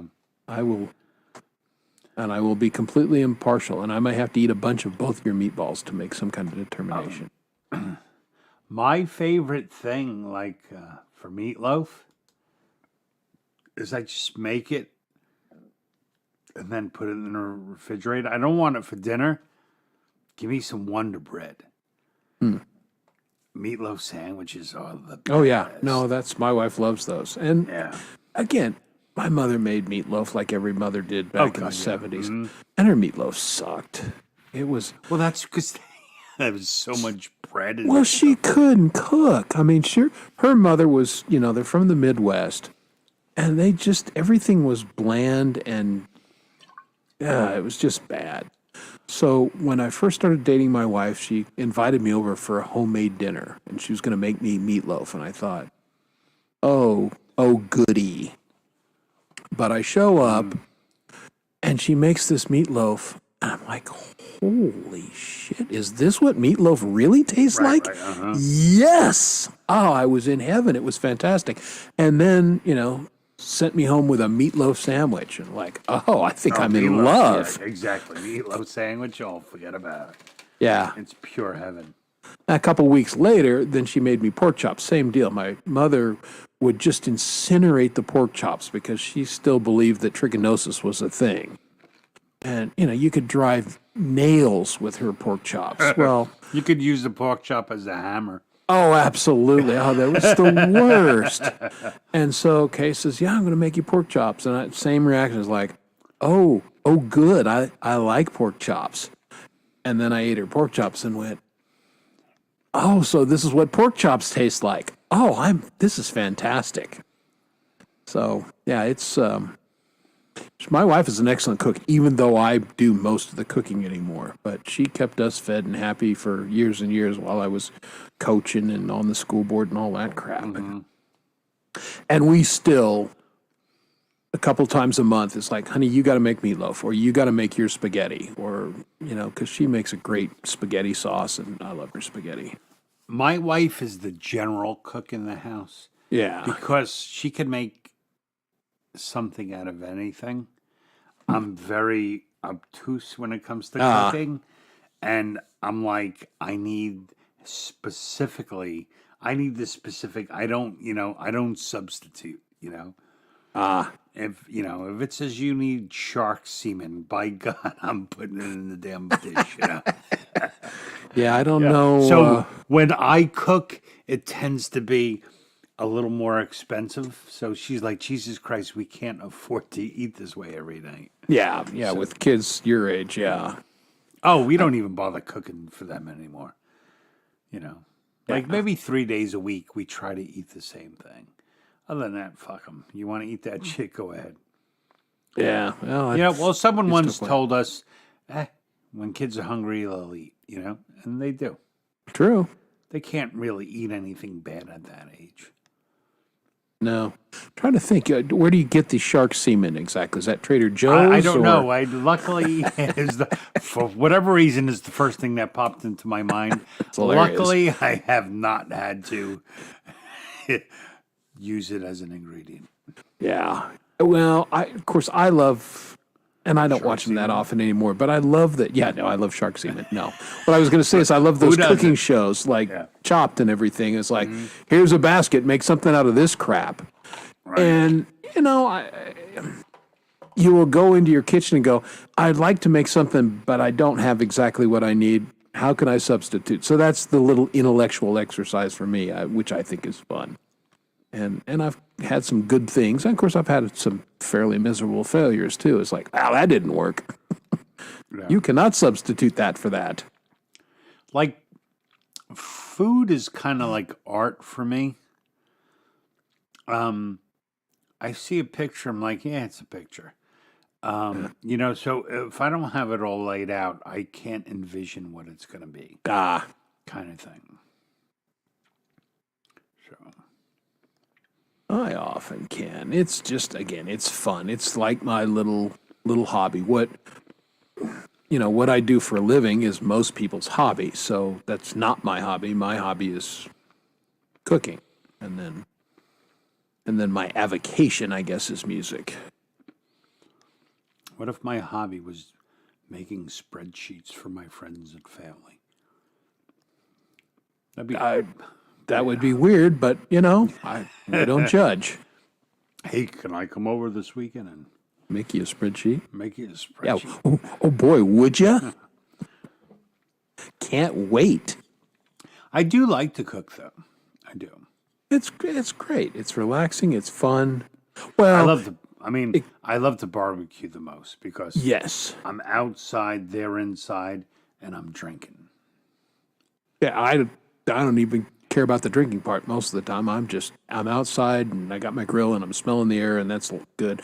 And I'm not stuck in the hot galley kitchen when it's 100 fucking degrees out. Right. That's nice. Like my idea, you're right. I can't throw, like, my idea of throwing it together is like, ooh, I'll like pour chili over French fries. That's my idea of like, what can I do with these things? But use that, then at that point, I'll just have a bowl of cereal. It's like faster. So that's like white trash poutine is what. Oh, God, yeah. A little Captain Crunch peanut butter. Hey.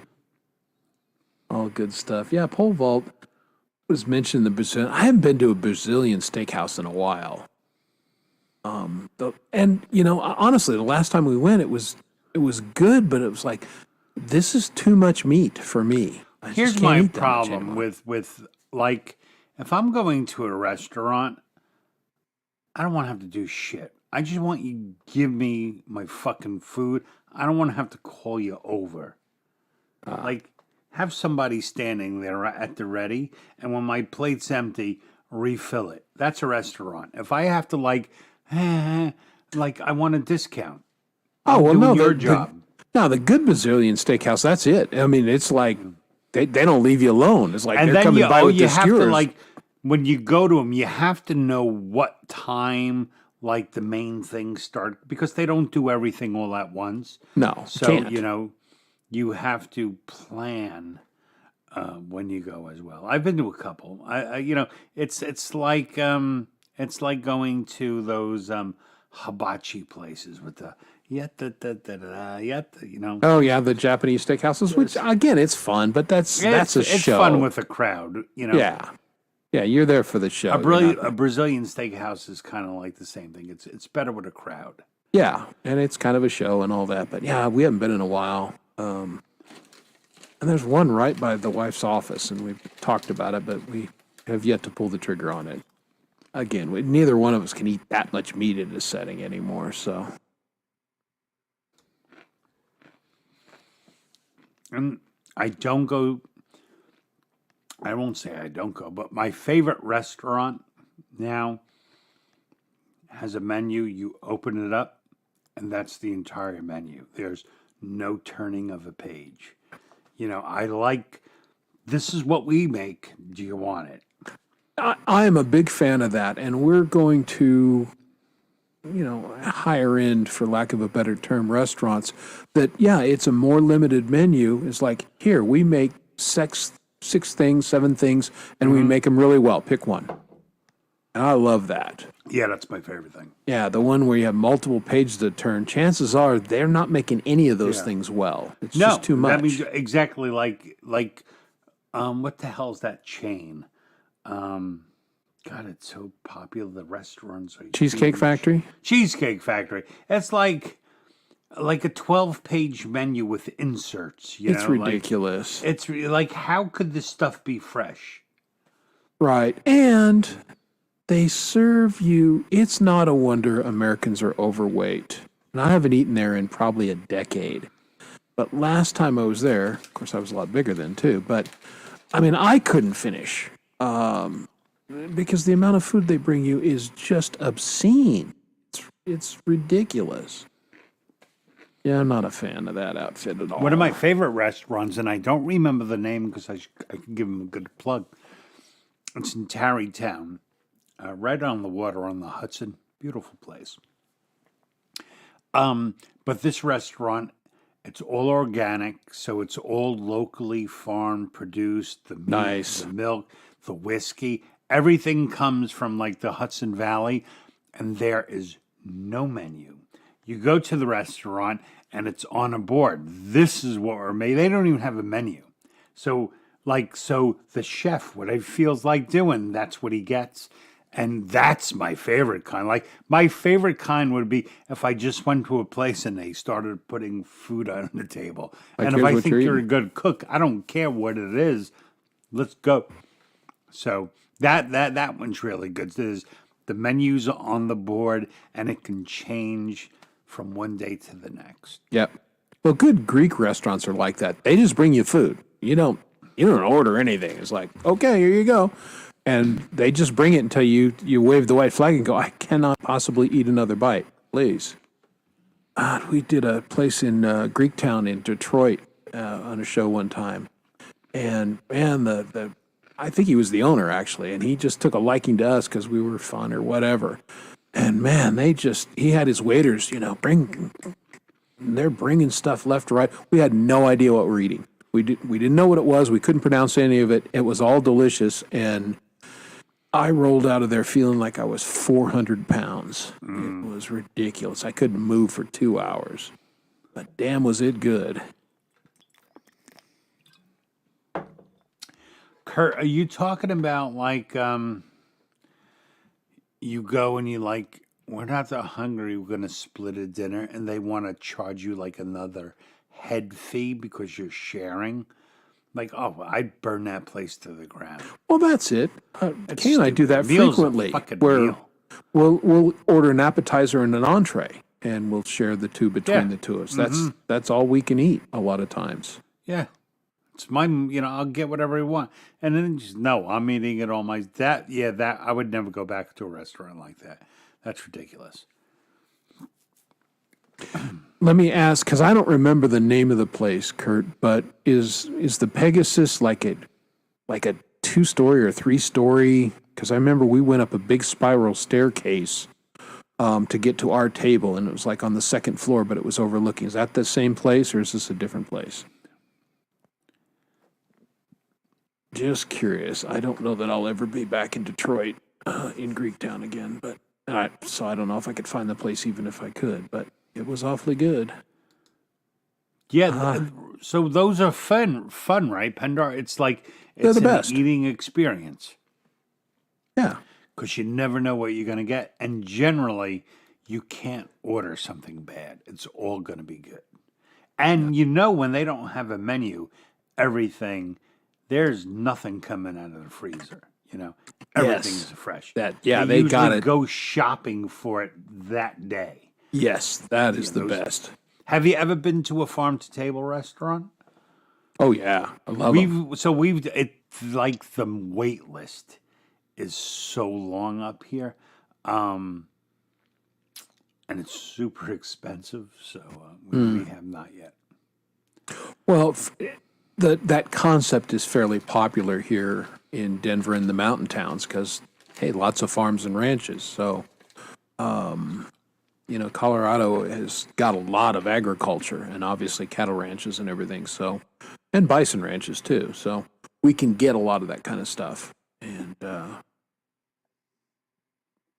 there's a place in Durango, and again, this restaurant could totally be in Manhattan. It's a very narrow old building, and I mean, it's maybe 12 feet wide. It's 2 stories and everything. And this guy owned a high-end restaurant here in Denver and said, you know what, screw it. I'm tired of it. He sold his restaurant, moved to Durango, and opened this restaurant. And, we have spent $600, $700 there for a couple meals, but the food is unbelievable. Yeah, the 2 of the 3 highest restaurant bills I've ever had have been in that restaurant. But this place loved every minute. For the 2 of us, it's like would be like $500, and you just go there, and you just sit at a table, and they bring you food. You're right. It's what they serve you. So maybe maybe for a special day we'll do it. But it's Yeah, it's and fun it's to do also that. a hike from here. Yeah. I live just outside of New York City, so there aren't many farms. You have to really go up the line. Yeah, you have to got to go go up north upstate of for a it. while. Yeah, I see that. Yeah, I like this restaurant so much because I took Kay there for her birthday this last year in March. And, we were having a wonderful meal and they had a whiskey special. And so I ordered it. And the waiter, God bless him, comes back and goes, just want to be clear because this is a $100 glass of whiskey. And I went, thank you for pointing that out because I'm not worth it. It's her birthday. I'm not getting a $100 glass of whiskey. Thank you very much. So So stupid. Hanging out with a bunch of people from work one time. We went to a bar, and for whatever reason, we started doing shots of Johnny Walker Blue. Luckily, it was like on someone's expense account, but like a Yeah. shot of Johnny Walker Blue was like $21, yeah. And we killed 2 bottles. Ooh. And then we sent the bartender across the street to just buy us another bottle, and then he just poured us shots and stuff. But it was like when an owner, so he was doing it. But Nice. I don't recommend getting drunk on Johnny Walker Blue outside of your own. I don't recommend getting drunk on Johnny. It's too good to get drunk on. Yeah, now that's a sipping, two glasses of $21 Johnny Walker. You're good. You're having a nice day. But Well, yeah. I have one of the big bottles, and I'll only drink it on like certain holidays. Yeah. Yep, indeed. That's too much. Otherwise. How about theme restaurants? Does anyone like theme restaurants? I'm trying to think if I've ever been to a good one. I did enjoy Dick's Last Resort as a theme restaurant. It was kind of fun. I mean, because the waitstaff just insults you, and Okay. so you'd love it. The food. I Was don't like being pretty good. insulted. I like to insult. I mean, that's it. There was a place in Florida, and it was like every table was set up like mom's kitchen table. It was like a little 50s house, and the waitress would go make you wash your hands before you sat at the table and shit like that. But yeah, I like the theme to be we make really good food. Yeah, Like in New York, there's this like Jekyll and Hyde's. It's like a horror movie kind of theme. And there's like a ninja restaurant, and the kids, like the adults walk through here, and there's like a whole climbing course that the kids go through and stuff. I mean, it's fun for them, but it's just, a lot of money for chicken fingers with a fun name. Yeah.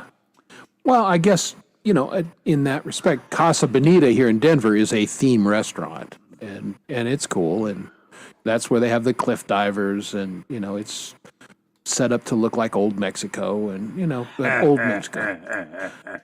There you go. Okay. Well, and it doesn't surprise me that me and Pendar had a good time at that place because I know her personality and I know mine. That makes But perfect sense. capitalizing it, that definitely says something. Yeah. Now, here's the thing, Hugh. I prefer the Stromboli to the calzone. I got to be honest. A calzone is like a goddamn Hot Pocket. Yeah, and a lot of times the dough is really thick on it. Really thick, and what's inside Too much is dough. really hot, and it's usually like cheese or a ham, and it's like I don't like them as much. It's a Hot Pocket for sure. Yeah, it's basically eating a doughy volcano. Yeah. And I burned the roof of my mouth so badly on a calzone. So yeah, not a fan. I mean, they taste good. There's some things I don't want to see during breakfast, I'm just going to say. Because it's the most important meal of the day. I would prefer my wait staff to be fully clothed. Yeah, I'm kind of with you on that one. Yeah. You know, I mean, Like not I have opposed to nudity, but I not have while a I'm good eating. dinner. I don't need you right now. I'm 50. Yeah, Just give me the food. yeah. Well, thank you. Was that a test? Were you testing me, Hugh, about the? He was trying to catch me. Lori got me on something like I don't know. It was like an Italian cookie, and I don't know the name.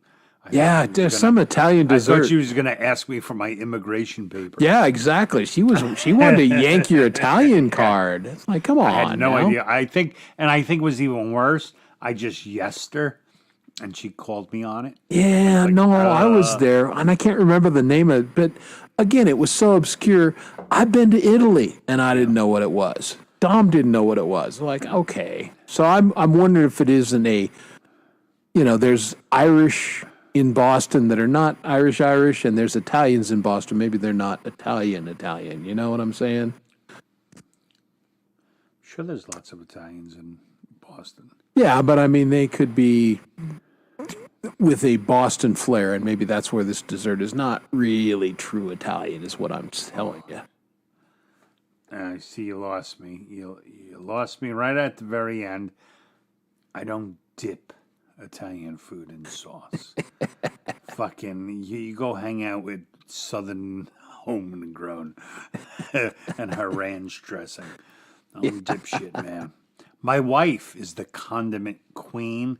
Oh my God, she has so many. Oh, here's your pepper relish. And I'm like, just give me the God. It takes too much time. Like, I'm just going to eat it the way it is, all right? Yeah, Unless it's putting butter on bread. I'm take not the a time. big condiment guy. No, me neither, man. It's too much. We're fighting each other on the thing. Knock it off. Yeah. And I'll highlight a comment. Okay. And that wasn't worth the juice wasn't worth the squeeze on that one. Do you have, Urban, do you have my email address or any other contact?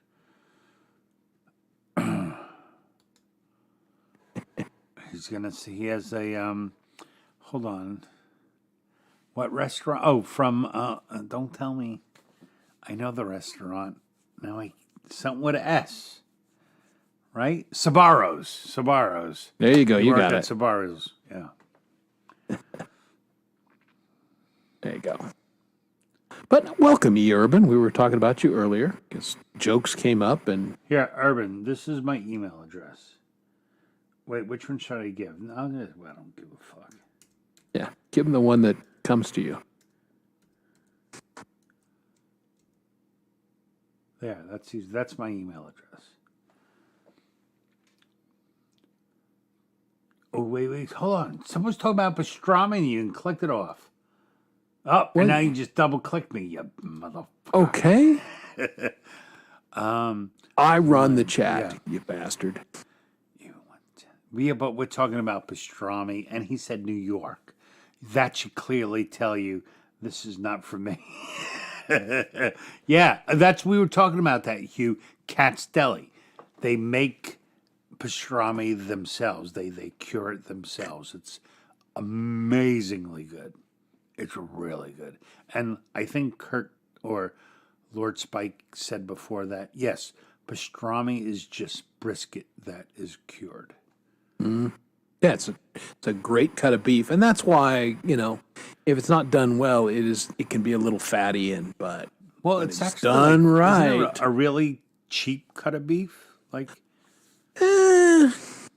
No, because the brisket primal. Because I looked at one to do a big smoke for my wife's company, and it was $80 for just the primal, and it was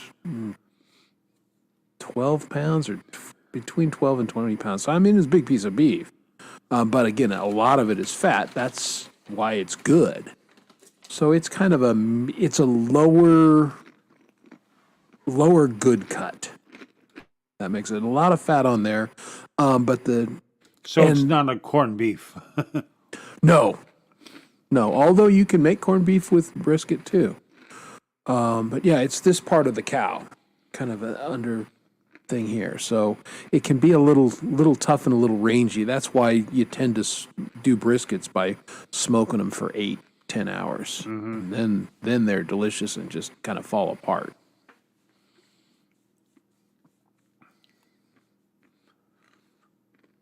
Yeah, corned beef, you gotta find, again, a good deli, you can get good corned beef, but it's got to be a good deli. That's the thing is like a lot of, like, here's a good one. Like, so have all you people heard about the whole listeria thing and Boar's Head is pulling all their meats out of delicatessens and stuff? Right. So the deli I go to, they still make their own roast beef, their own brisket. Yeah, there you go. Their own turkey breast. Like, so like their business is booming because it's the only place they make their own Virginia ham. And this is the thing. This is when I say a good deli. That's what I'm talking about. Somebody's making their own stuff, not buying it from Boar's Head. I cannot live without a deli. Like, and I've been to like Pennsylvania. Deli is Subway, and I'm like, ooh. That's not a deli. I will not go step in a Subway.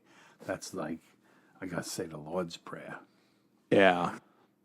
No, there's a pretty good Jewish population here in Denver. Well, National Jewish, the hospital is here. And there's a couple good Jewish delis, but they're hell and gone from me, and I don't go there very often. They're clear across town from me. Reuben is one of my favorite sandwiches, Kurt. I'm with you there.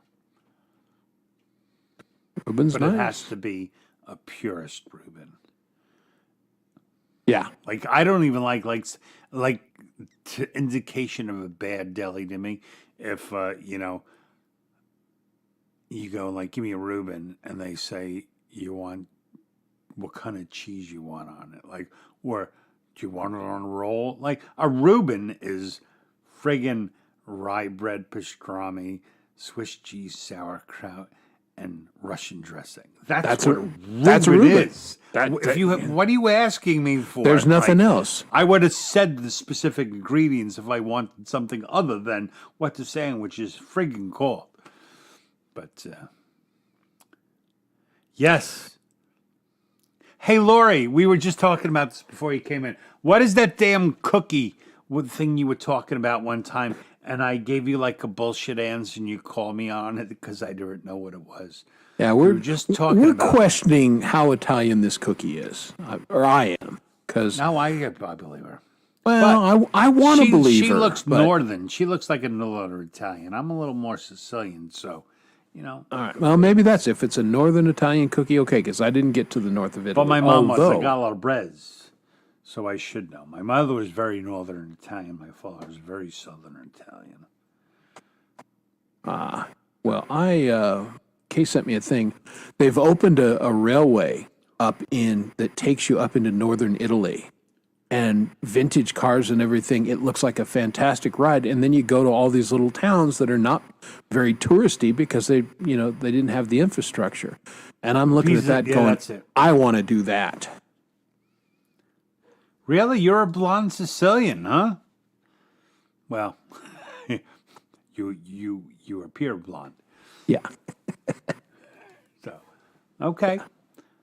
I think I have heard of it, though. I don't know if I've ever eaten it. I know Sviadel. I always got my mother Sviadel. Matter of fact, there was a bakery in Astoria, New York, that made them fresh. And I used to have and it was a little old lady who made them in this bakery, and she would send them to my mother with like reheating instructions. She would write like this little hand note and stuff. It was really cute. But my mother loved those things. I hated them. They're disgusting. It's like has ricotta cheese in a cookie kind of thing. Mm. It's a specific kind of taste. Yeah. What? You're not blonde? No, that's what I was saying. Okay. Well, we weren't going to call you on that. Yeah. No, my mother was all Italian, but she had blonde hair and blue eyes. It can happen. That's he's got Labres. I Genetics got is a thing. Labres. Hey, can we play a Russ song? Yes, we can. Does he have any songs about food? Probably. Yeah, let me get a good one queued up here. Tap dance for half a second. Yeah, I'll chew. Crunchy potato chips.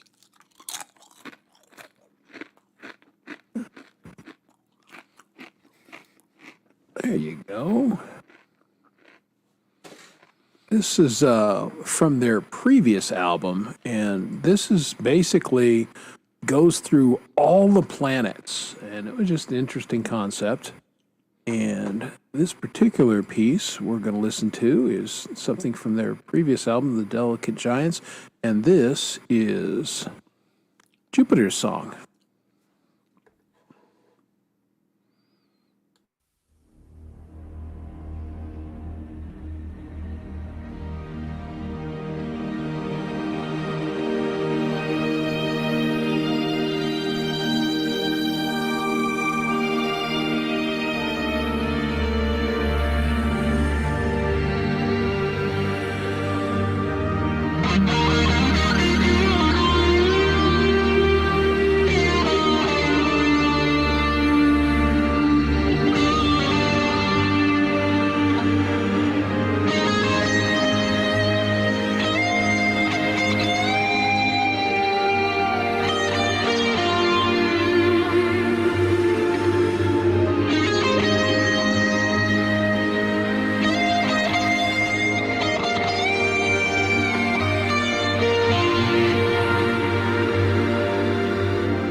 All right, a little bit from Russ. That was their Jupiter composition.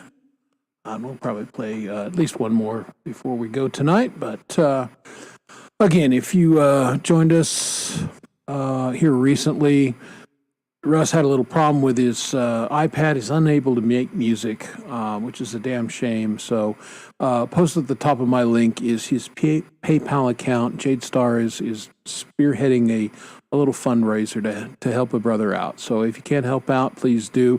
I would urge you to go watch Jade's show, Helping Out a Friend. Kind of explains what's going on and what people hope to do. And I just I wanted to mention it briefly on the show tonight, since he is the featured artist. So, going on with that, Dom is off trying to find pizza, or he ran to the store to get smokes as he threatened. I was using that little bit of a break because we were talking about pizza and everything, and I made pizza this last week, and I took a couple pictures, and I'm trying to get them formatted that I can actually put them on the show. So, that may or may not happen. But got to get up early tomorrow. Okay, yeah, we'll talk tomorrow. Lori's show, as always, on Fridays, kind of the tweener show. Hippie goes, plays all the great music. Then Lori does is kind of the warm-up act and bullshit session. And then we got Gary Hubbs on Friday night. So Friday, apparently Indy is moving and is not doing her show here for the next little bit. So that's your Friday night lineup. You got Hippie, you got Lori, and then you got the Hubs finishing up. And then probably somebody comes on after Hubs, and by then I'm in bed. So The breakfast show. yeah, it's got to be the breakfast show, exactly. Oh, good comment. Yeah, It's like a thing now. yeah, that's what you went out for ranch for your pizza, right? Mm-hmm. Yes, I you don't may. ranch anything. Please drop your link, Lori, for the show tomorrow. Lori is going to be discussing impactful women. Something near and dear. Impacted women? What? No, impactful. Oh. No, I mean, I don't know. Impacted, I want no part of that.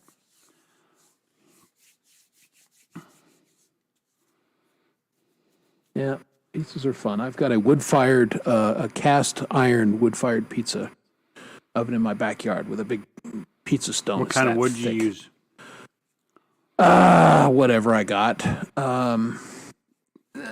Soft woods mostly, which are a little smoky, and they're not ideal. Hardwood is better, but I don't always have hardwood. I like the I forget the brand, but it's like cowboy like hardwood chunks. Oh yeah. No, What I I really buy like that from my about it- smoker. What I really like about them is, rather than using charcoal, when you close your dampers, and they just goes out, and you can Yeah. still burn them again. Yes. Like charcoal, you gotta okay, my steak cooked for 12 minutes, and now my grill's gonna burn for another 40. Yeah, no, that's very true, and that's a pain in the ass.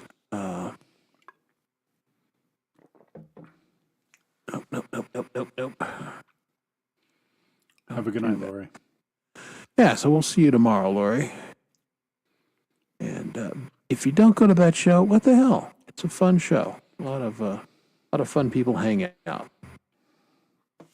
I cannot do anything late other than our show and Yeah. when Well, I'm you've home. got, Saturday, so you've got to kind of pace yourself. Thursday, you go a little late. Saturday, you go a little late. So I Friday's kind of figured it not your night. I haven't gotten less busy, but work has mellowed out. But pretty much, it's like Monday I go to work and come home, chill a while, and then I continue to work from home. And Tuesday after work, I just worry about my show. And Wednesday I work and then come home and do more work. Thursday I do nothing but hang out with you. Friday just hang out with the wife, and then whatever happens on the weekend, So Here's an interesting question, and it's funny you should bring this up because I was thinking about it, but I haven't talked to Dom or Michael about it at all. but he's asking if we're gonna, do the Saturday night thing when G-May takes off. Oh, yeah, Hey, we should. maybe. Yeah, I was actually gonna first suggest it when I heard Indy was gonna take off, but I was like, I can't. yeah, that's too much.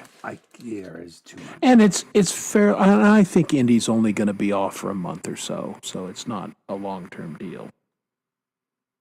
Well, for us, that's perfect. Yeah, That's why we wanted to do GMAs, because I'm like, we don't want to do it constantly. no, but we don't mind doing it for, what did we do it? 4? I think we did 4 shows, or maybe it was 5. But yeah, Yeah, it was a like something it was a like that. short-term commitment, but kept the block and kept people, doing what they were used to doing on a Saturday. Yeah, I'd Saturday be into night. doing it again, because when he doesn't go live, it's like Yeah, what the hell are we going to do with ourselves? What the hell are we Exactly. gonna do? Yeah.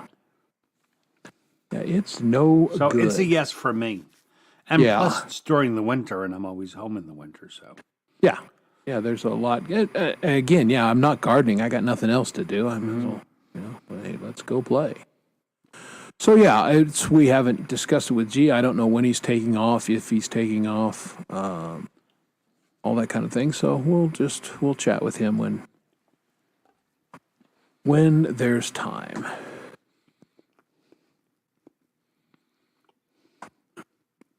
And I'm trying to upload a couple pictures right now. We'll see if they it's work. impossible.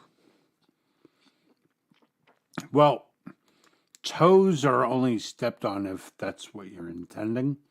Yeah, There's only so many hours, right. so you have to just, Yeah, you just in kind the of drive your... beginning, I remember in the beginning, a lot of people used to get very huffy. But it's, you do it like you have to go live. If you want to go live, you have to go live when you can. Yeah. So, Yeah, nobody's looking to compete with anybody. They're just, yeah.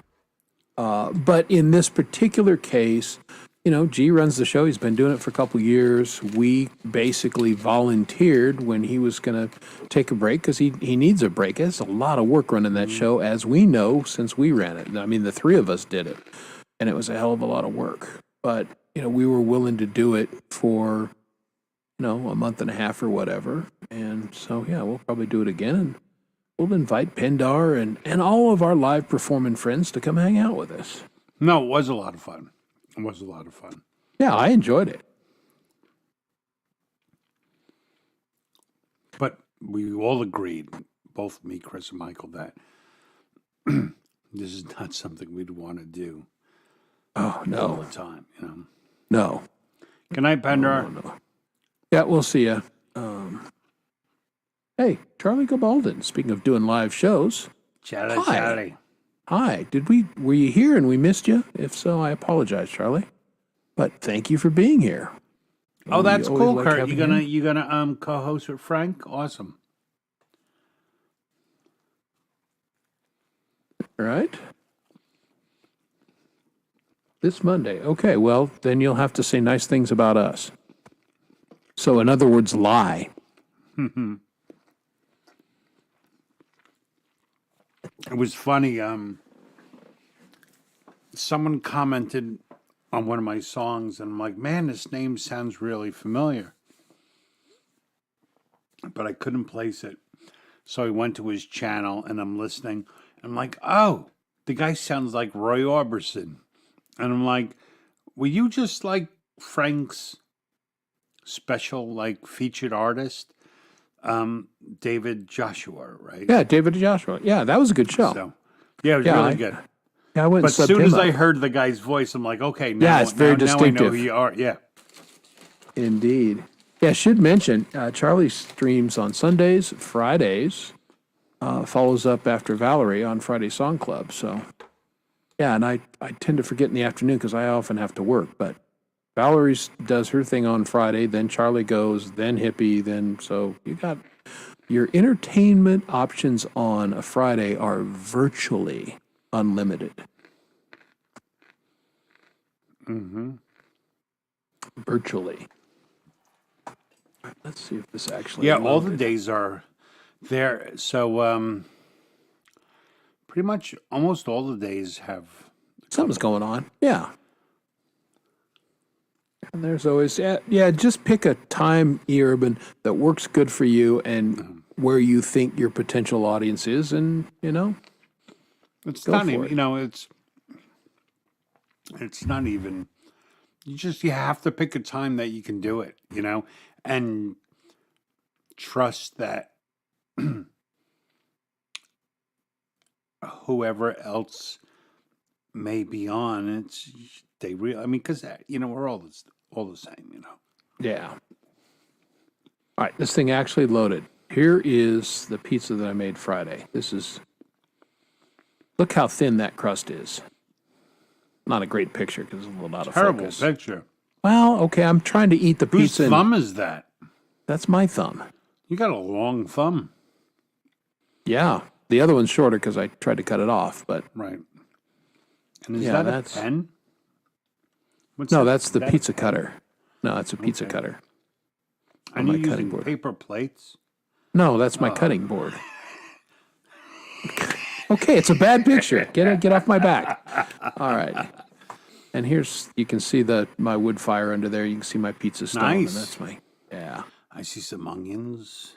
Yeah, the onions. This one I effed up because I put the Canadian bacon down. I went, oh, fuck, I didn't put the cheese down. Cheese, then, topping. I'm sure E. Urban is rolling his eyes going, are you fucking kidding me? But yeah, I got in a hurry and then I order of operations was off, but it still was delicious. Yeah, what kind of cheese did you use? That was an Italian blend. That had Shredded? Yeah, it's shredded, Yeah, and okay. it's got mozzarella, provolone, one other one. You want a good cheese for melting potential? Top it with Fontina cheese. Fontina cheese melts perfectly. Okay. Way better than mozzarella. Yeah, that one melts okay. I do like feta cheese on the pizza sometimes because it's got that nice salty. It's good when I put the anchovies on it. And it's kind of but Yeah, you're not. I'm sorry. That's yeah, not no, pizza that's. anymore. But I didn't That's end just- up doing that because That's I got like a bread thing. No, I mean it's all good, but yeah. It's not something I do very often, but every once in a while, like you know what, this pizza needs a little more salt, and I'm gonna do a feta. I mean I do like anchovies. They're good on pizza. There's a place here. It's White Clam Pizza. It's Oh yeah. to just crack open clams and put it like in this wine kind of sauce. The place down the It's street delicious. makes a Blanco pizza sauce that is to die for, and I need to figure out how they do it because I would like that too, but I don't know how to make their sauce, and I've had white pizza sauces that were friggin' terrible, so not one I'm going to jump on until I feel good about it. That's true, Urban. Because did the oil from the anchovies when it hot sauce does it discolor the cheese? Well, it depends. How hot does your oven get? Does it get up to like 7? Probably pretty close. Yeah. So if it's getting that hot, no, it's probably going to cook it really quick. Yeah, it cooks it And quick. it's- It doesn't. My cheese. No, the only reason my cheese ever discolors is just because of the smoke. And again, I'm using a soft wood. Cold Acre we are, and I've since I ate a sandwich and potato chips. No, I mean, we just got to call it what it is, Dom. We this is did food so good. porn We show. didn't talk about food, and apparently we built up. And this show is nothing but food. I don't think we've talked about Been all Anything food else. now. It's been my all favorite food show. all the time. It's been my favorite show ever. I would love Gordon Ramsay to come, and because I'd drop that prick because he's a celebrity chef and all that. He's not that good a chef, and he's an asshole. So I have In I your don't know face, nothing Gordon about Ramsay. his chef prowess. well, he's English, so that tells you right there. That is true. They do. Let's look at your cuisine, England. Yeah, exactly. You know, you're gonna. Well, I mean, Ireland's no better. Oh, Ireland's. I mean, yeah, it's pub grub, and that's about it. Yeah, basically. Ireland is not known for its fine cuisine. Cuisine. But they do have more notable things than the English. Yeah. Not only do they not say can't spell cuisine, but after a couple whiskeys, none of the Irishmen can say it either.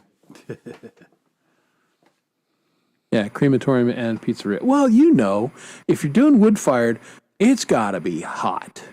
You know, I think that like man, that pizza's in and out, man. The temperature for a pizza, it's internal, is supposed to be like 750. Yeah.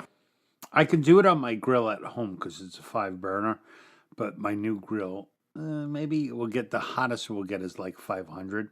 Yeah. So I can't get like an authentic, but I could do pizza-ish type of things. Yeah, well, where I got enthralled with this is this place down the street, and they imported a pizza oven from Italy, and this big wood-fired thing, and I mean, again, they've got a big pile of wood burning in the back, and they slide the pizzas in, and it's fascinating, and they came out so good, and I'm like, there is big money in, they'll come and take out your ceramic tiles and, you know, and take them from one pizzeria to another. You know, it's like, you know, like I remember back in the day, like when my band used to record, like we used to record in a studio called Flying Z, and the guy always used to talk about that this board was used to record one of Hendrix albums, you know. And it's almost the same with like the ceramic bricks and pizza ovens. Like, oh, these bricks came out of, you know, some part in Italy and the master pizza maker there, you know, kind of thing. Because they think it has all. I mean, it kind of does, you know, the way they absorb the heat. Oh, yeah, it was a beautiful oven. And it all went down. The owner got coked up and went on a spree, didn't pay his employees, didn't pay taxes and everything. The place got seized, and then some other guys bought it and reopened it. And they ended up changing the oven or rehabbing it. They moved it and did some other things to it. So it's still the original oven, but it's been reworked already. But it's a much better restaurant than it was. Now I'm thinking I want to go there for lunch tomorrow. Damn it. Got all thinking about it.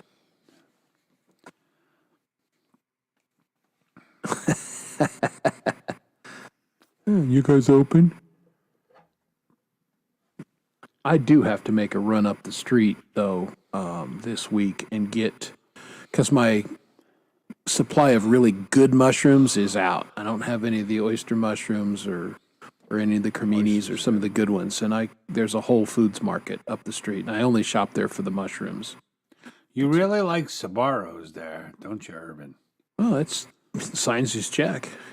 I get that.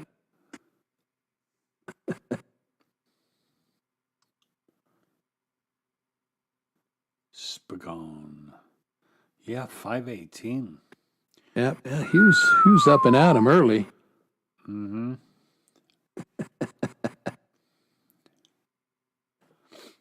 Indeed. Right, that's where you worked. You don't work there anymore, right?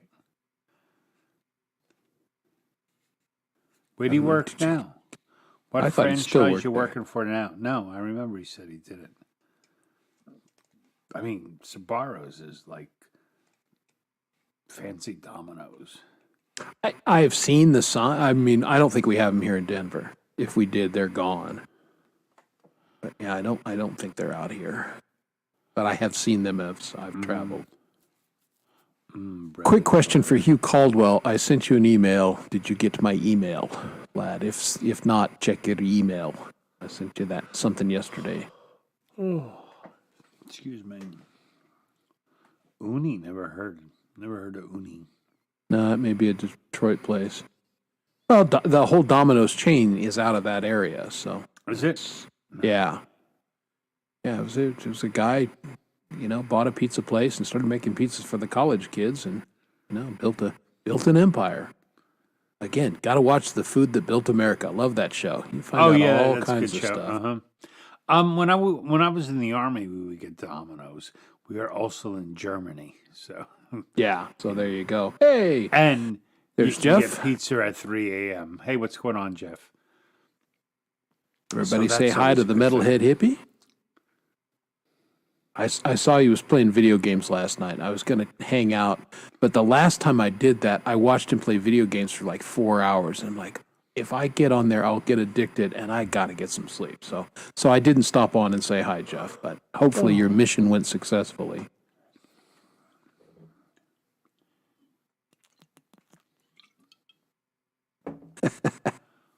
Well, that's something. Consistency. Okay. Well, there you go. I'll check my email. He So is. there. I am sure. He is sure. I'm so glad. I'm so sure of so few things anymore. I can tell you that. Oh man, sometimes you get real tired wearing headphones. Yeah, that's why I like my in-ears. Cauliflower ears. Yeah, because they're lighter and it gives me the option. I could wear glasses. I cannot wear my headphones and glasses at the same time. They just does not work for me. So I use my headphones primarily for mixing anymore. And live, I always use the in-ears, and they're really good in-ears. So they sound pretty terrific. What show's going on? Yeah. It's usually 3 hours to LSP. Yeah, we do 3 anymore. We try anyway. Well, Chris, like sometimes I bail early. Yeah, sometimes Dom's like, I gotta go, bro, and I'll take it home. But It always starts off that way until depends on how much I drink, yeah, and then I'm like, what the hell? But I'm fairly trained, so we leave. See, my issue is, can I get myself to a point where we finish and then I go to bed? If I can do that, like 1 o'clock is fine. I get up. If I go to bed 1, I get up 7:30, and I'm good.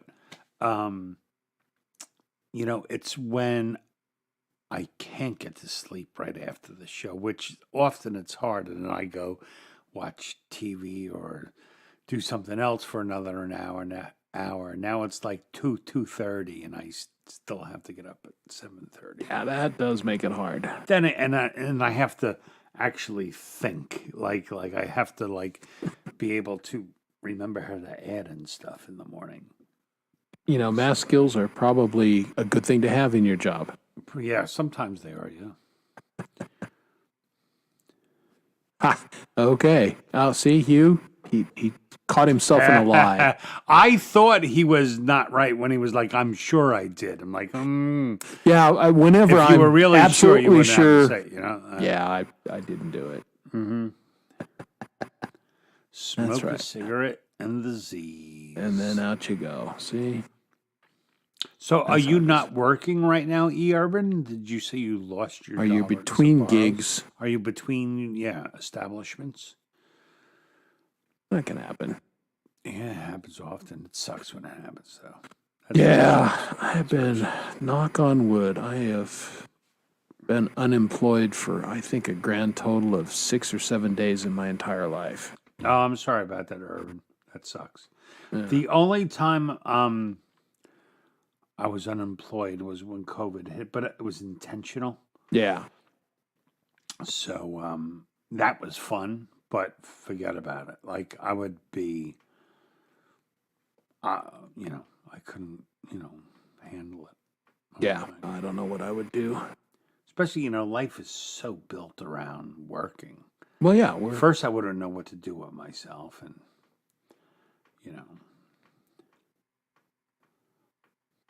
remote desk work, that's cool. Yep. That's one good thing. One thing I could say about COVID is it really surged the remote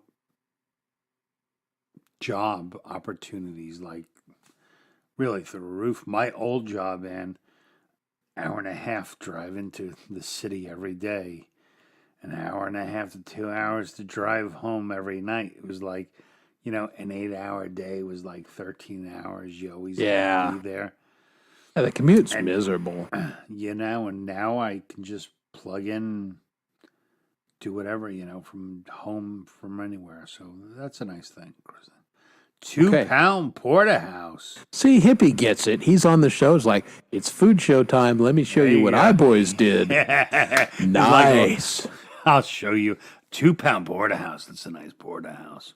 Who's sharing that with? Porterhouse is a good steak. Nobody. We were talking about how much we like ribeyes and versus, fillets and everything, but porterhouse is a damn good steak. A porterhouse is a steak. So a ribeye is the steak you get like when you're by yourself, but when you want to impress someone, you order a porterhouse. Yeah, and it's got, the good pieces of, so yeah, porterhouse, Yeah. good call.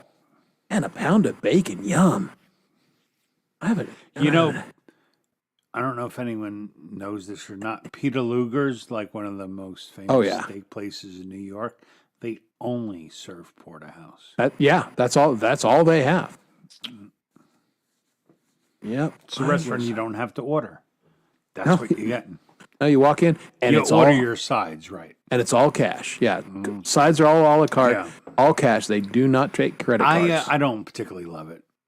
It's, I went there because it's Peter Luger's, it's and an institution. and it was a cool. Yeah, exactly. It was a cool experience. I have had better steak, but I'm glad I went. Yeah. I think it was it was a very cool experience. I had a better steak at Ruth Chris, and it wasn't even the steak. They make, what's that, Lyonese potatoes, or I forget the name. The fucking potatoes at Ruth Chris are so delicious. I know it's a corporate thing, but It's a corporate chain, but that is a damn good corporate chain. yeah, And, no, I mean it was good. It was good.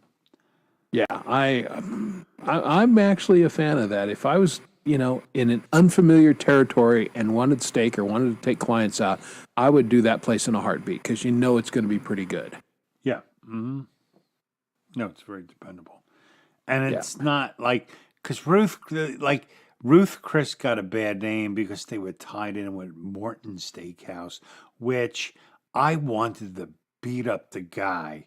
Like the first time I went to a Morton Steakhouse and didn't really know. Like, do you have them? Yeah, So they come around with a cart, right? and show you. I'm like, I've fucking eaten steak before, dick. Get away from me. Like I was like, are you kidding me? I'm like, oh, is that the asparagus you're gonna be? I'm like, oh my God, that drives me crazy. The only thing worse than that was I went to I took my dad a long time ago to Outback. Yeah, And the fucking waiter sat down next to me and was like, dude, what are you doing? Outback was like, is "Can you not please-" really a steak. I don't come here to hang out with you. What?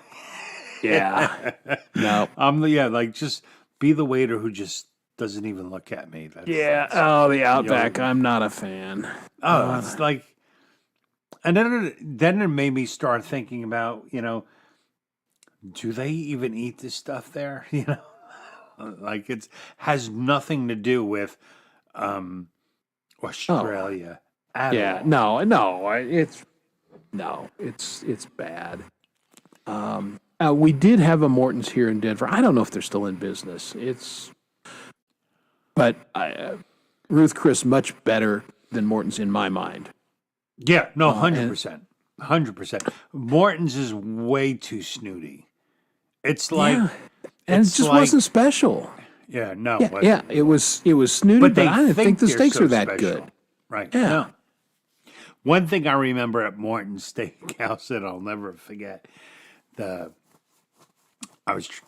forget what whiskey I was drinking, and the guy comes up to me and he says, you should put one ice cube in it to release the botanicals. I was like,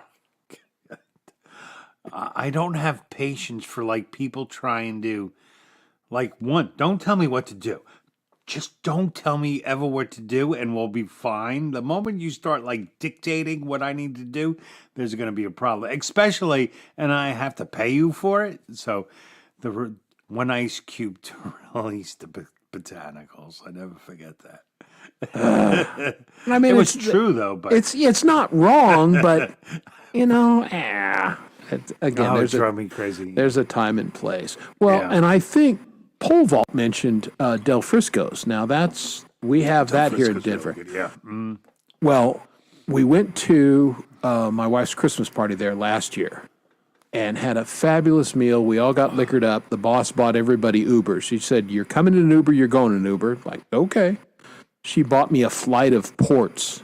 So I was a happy guy. But they called my wife today and said, "Hey, you were here last Christmas. Would you like us to book you your own private room for your Christmas party this year?" And my wife said, "Let me run it past the boss, but yeah, put us down." So we're going back to Del Frisco's for Christmas party this year, and that's nice. I'm a happy guy. Cool.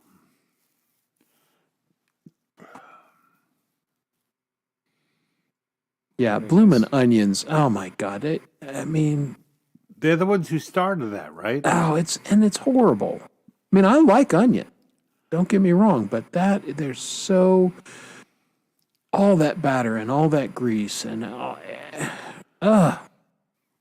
No, what I mean, I'm starting to have heart palpitations just talking about it. See, like one thing where maybe I'm healthier, the whole purpose of like French fries with like a steak or something is to cut, like the heaviness and Exactly. and pour stuff over it. Like, first off, if you're gonna fry something, don't put something wet on top. Then like why fry it? Like I don't get it. if you're gonna fry, And the sauce something, was that's- I didn't like the sauce No. either. Yeah. Well, I remember and the same experience at Outback. Now, you said you worked at Urban, right? So answer me this because I have a feeling. I think something. I went and I was like, I forget what me and my dad got, but I was like, let me get whatever kind of steak, medium rare, and the guy said we don't have any more. So I'm like, does Outback Steaks come to them pre-cooked and then they just reheat them? That was the feeling I got when I went there. I will await the answer. I'm Like curious all too. the steaks come like medium, or the steaks are cooked off to a certain point, quick frozen, and then sent to them.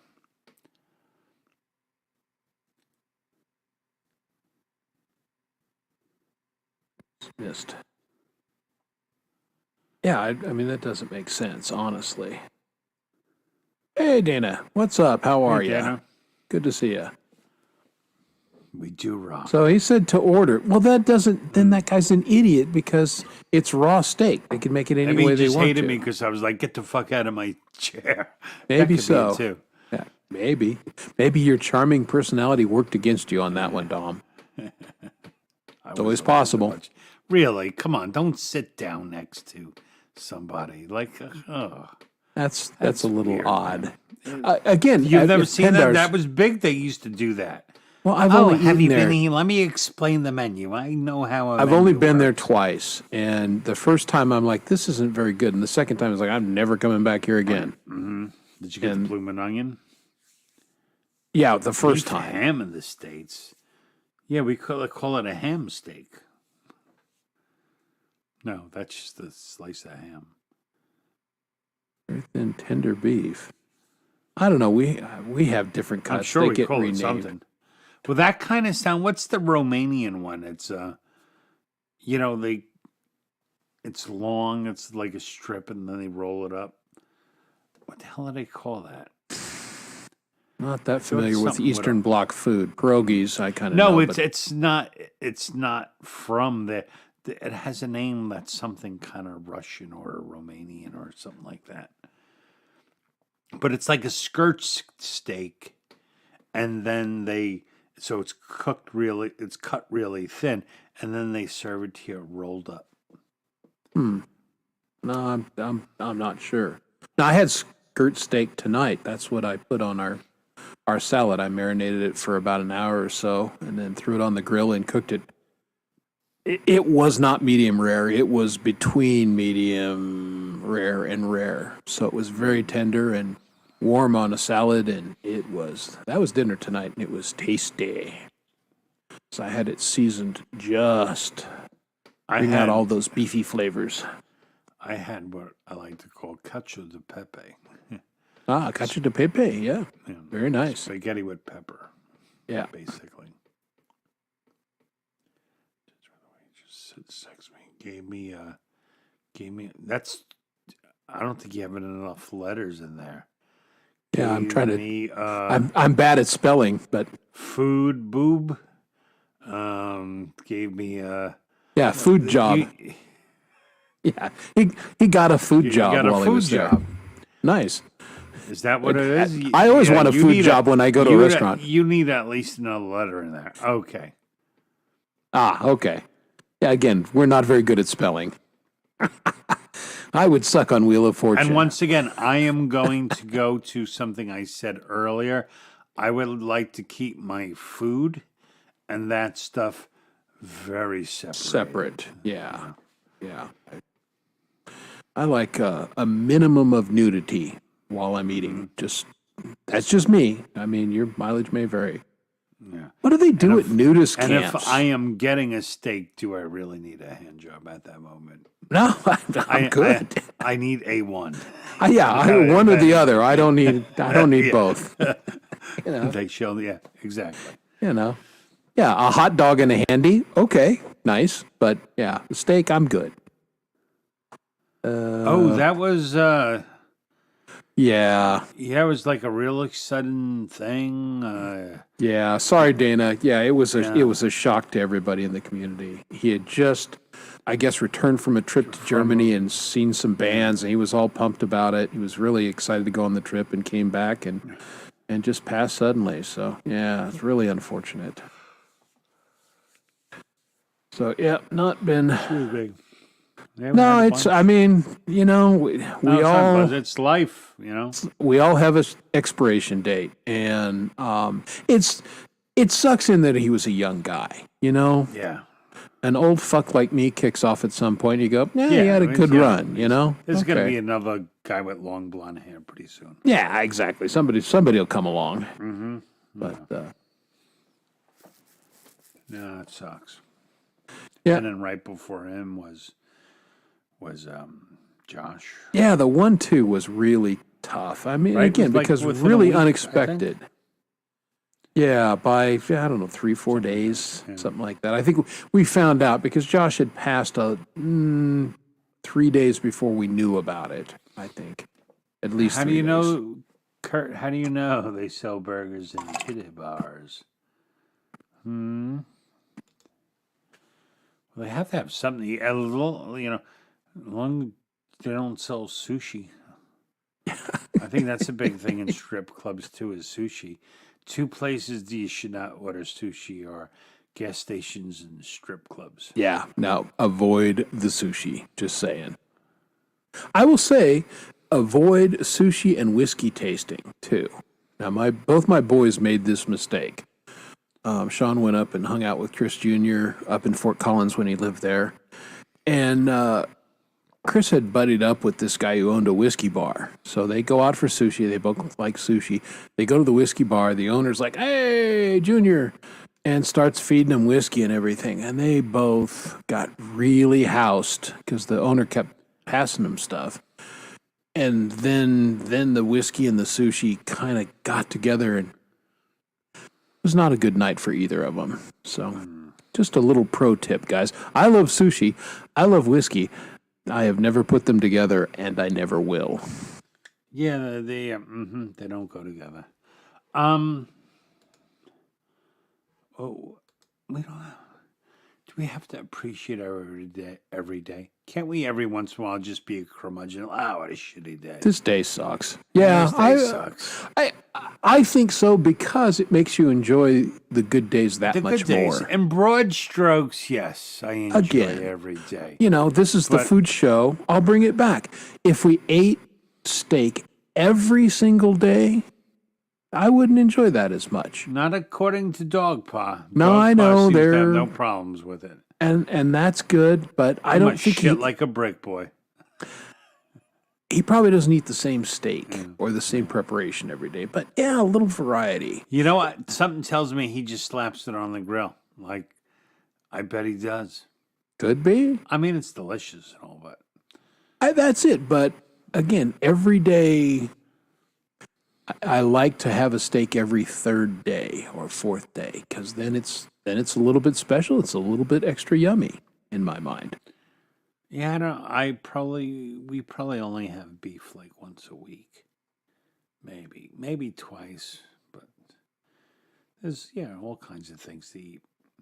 Yeah, indeed. Pasta's like twice, maybe twice a week is pasta. Yeah, I need to make a little more. I've kind of backed off the pasta, and I need to. Kay said, let's get a little more pasta going again. Like, all right. Well, it's so it's like you want pasta more when it's cold than when it's hot. But my eldest son is just like he'll eat pasta all the time. Yeah. Chili's rellenos. Oh yeah, Yummy. That's good stuff. Yeah. Yes, we had our Mexican food section, Hispanic food earlier, which we're a fan of. Oh, and I was going to say to Urban, if any strip club that offers a buffet, maybe they should just consider getting a better caliber of dancers so they don't need. That's usually where you go, like, scarred up and just get a better class of dancers and don't worry about the food. We really don't care about the food if we were to go there. Funny enough, I just recently wrote a new song about falling in love with your stripper. Yeah, that's it. Dom. I can't remember the. I was married the last time I went to a strip club. I think barely, but yeah, it's been 35 years, maybe. And my maybe friends longer. took me to a strip club for my bachelor party, and then I went to another one, and it was, we were all in a cabin, and they brought people to the cabin kind of thing. But I was with my brother-in-law, who is my wife's brother, so I was just like this. Yeah, there you go. Yep. Oh, that's boobies. Yep. Wait, strip club food is no good? Yeah, shocker, right? I mean, it's been forever. I don't remember any food. I mean, really? Had there been food, yeah, I don't think I would have been eating strip club food. Take care, Dana. All right, good to see you, Dana. Thanks for stopping in. What do you say we do one more Russ song before Yeah. we Let's do it. close her up for the night? Yeah, let me get one fired up. And I will be right back. All right.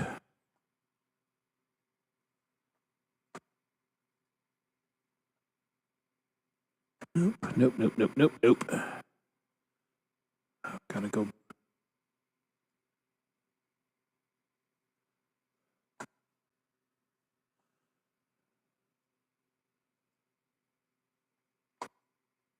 All right, I apologize, guys. I hit the wrong button because I'm a doofus and screwed that up. This is the one I was looking for. All right. And of course, it's going to play a commercial, so let me skip this.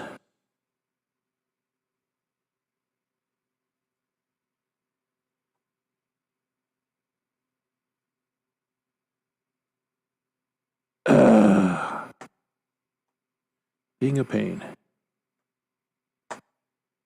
All right, here we go. Let me fire this up for you. Little Delicate Giants.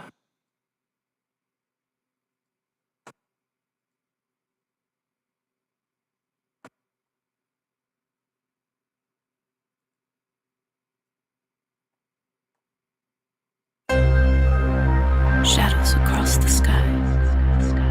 Watch them dance. I see the beauty in everything, day to night.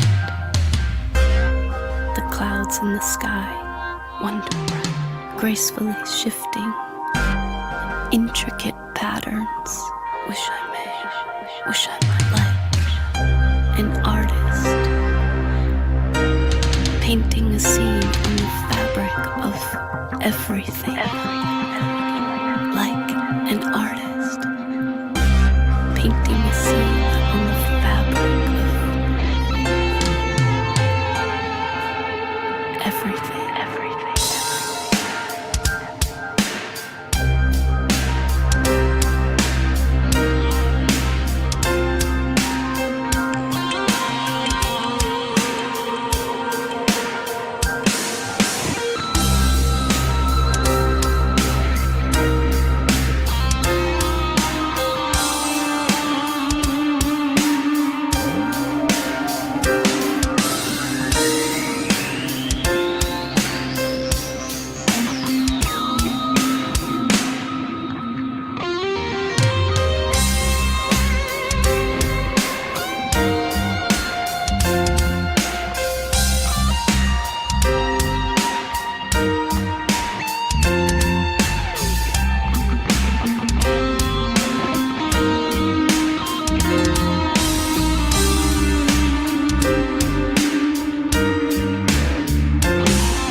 Nice.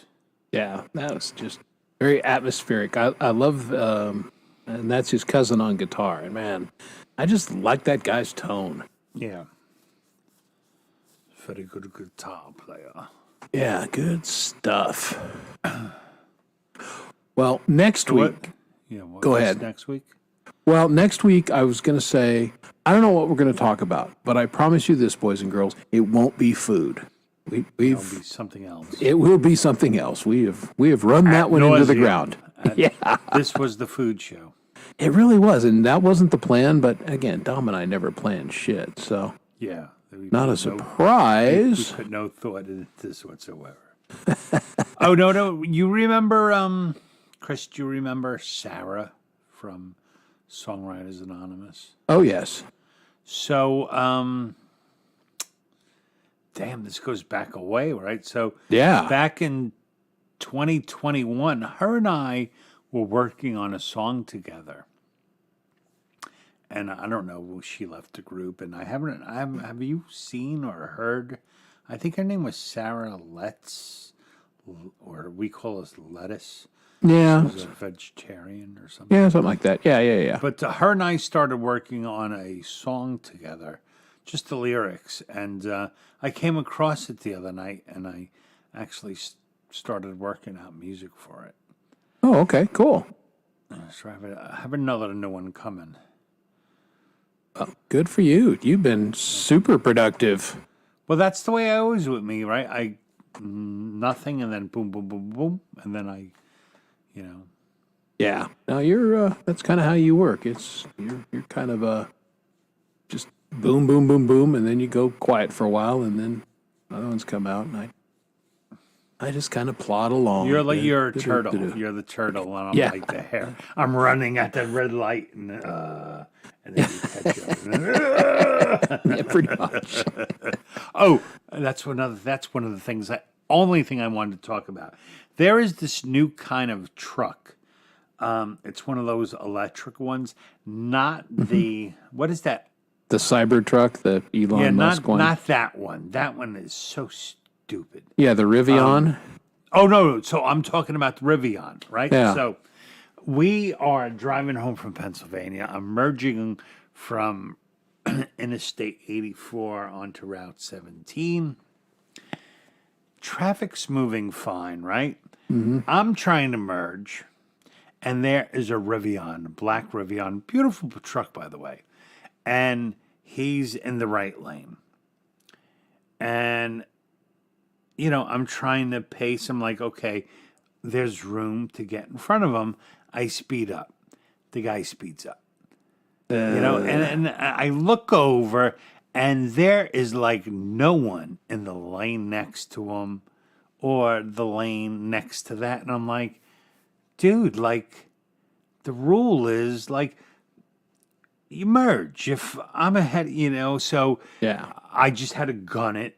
And, until he, moved out of the lane, right? But I was looking at this guy's truck, and those trucks aren't cheap, right? No.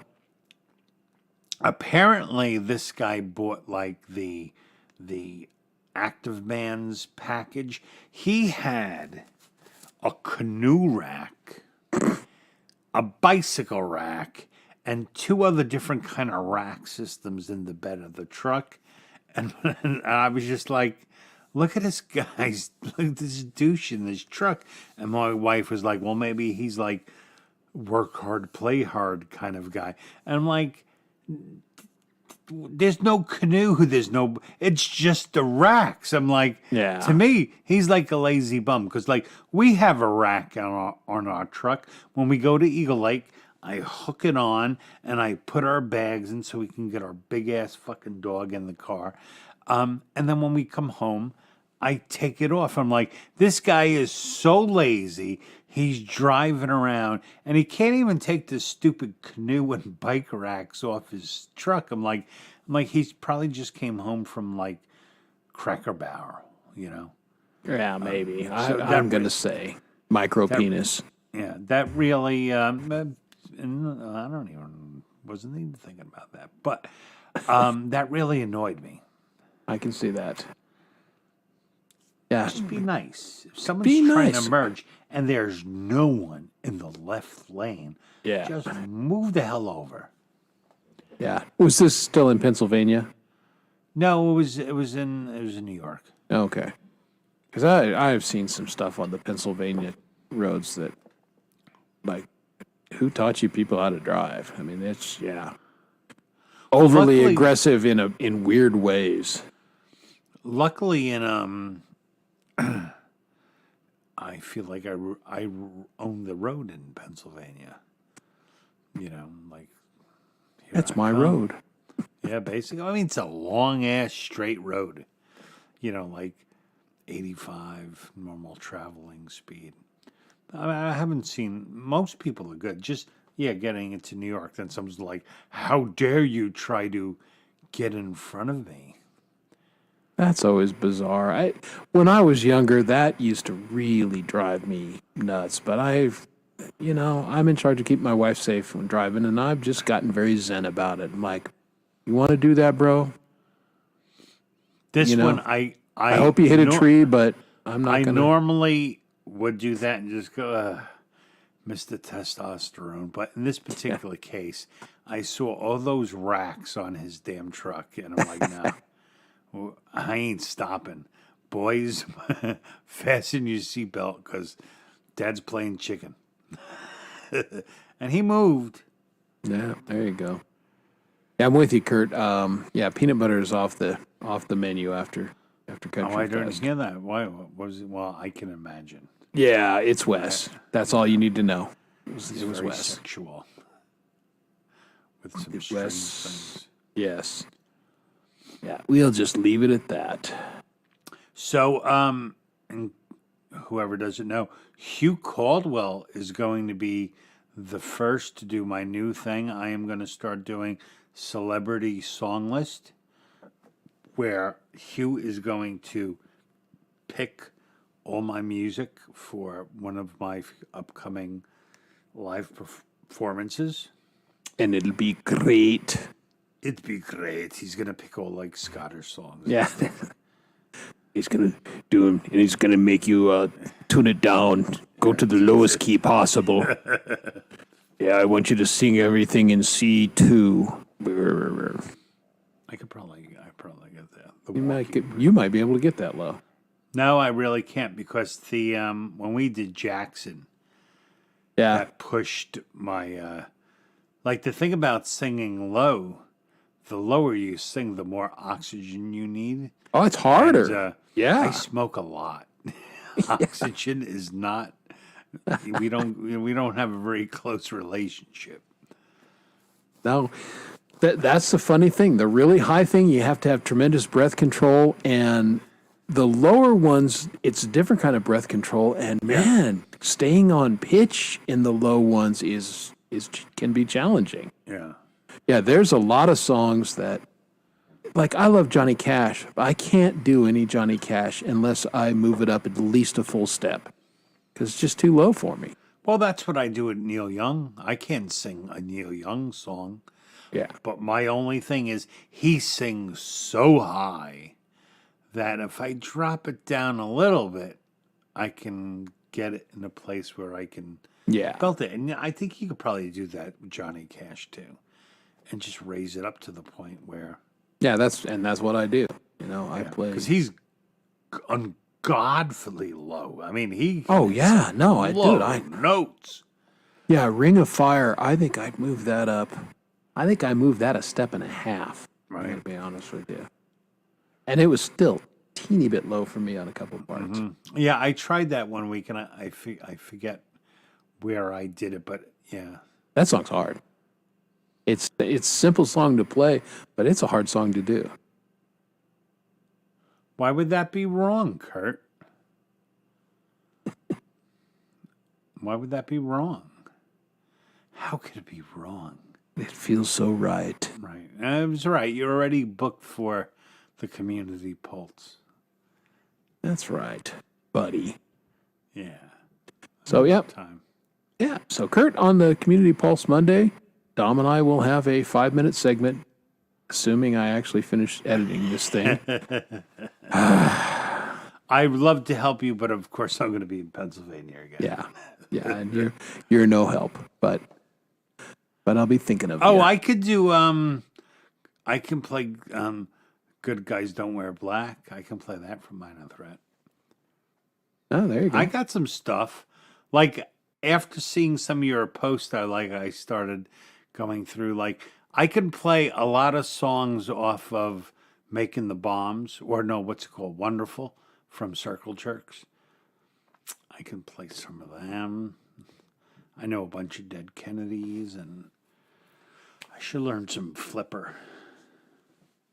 Yeah, I mean, this is fun stuff, and that's cool for a core, a hardcore core audience. Because I know all those bands, and I've heard some of the stuff, but I mean, none of those song titles are flipping a bell with me.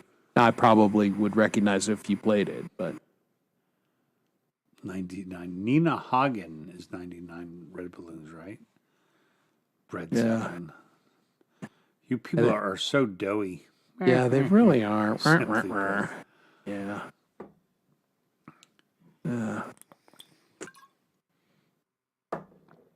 And the same thing. We got into this in Chad's, and I know where this ends. So Yeah, it ends when we go. it goes, That yeah. red button.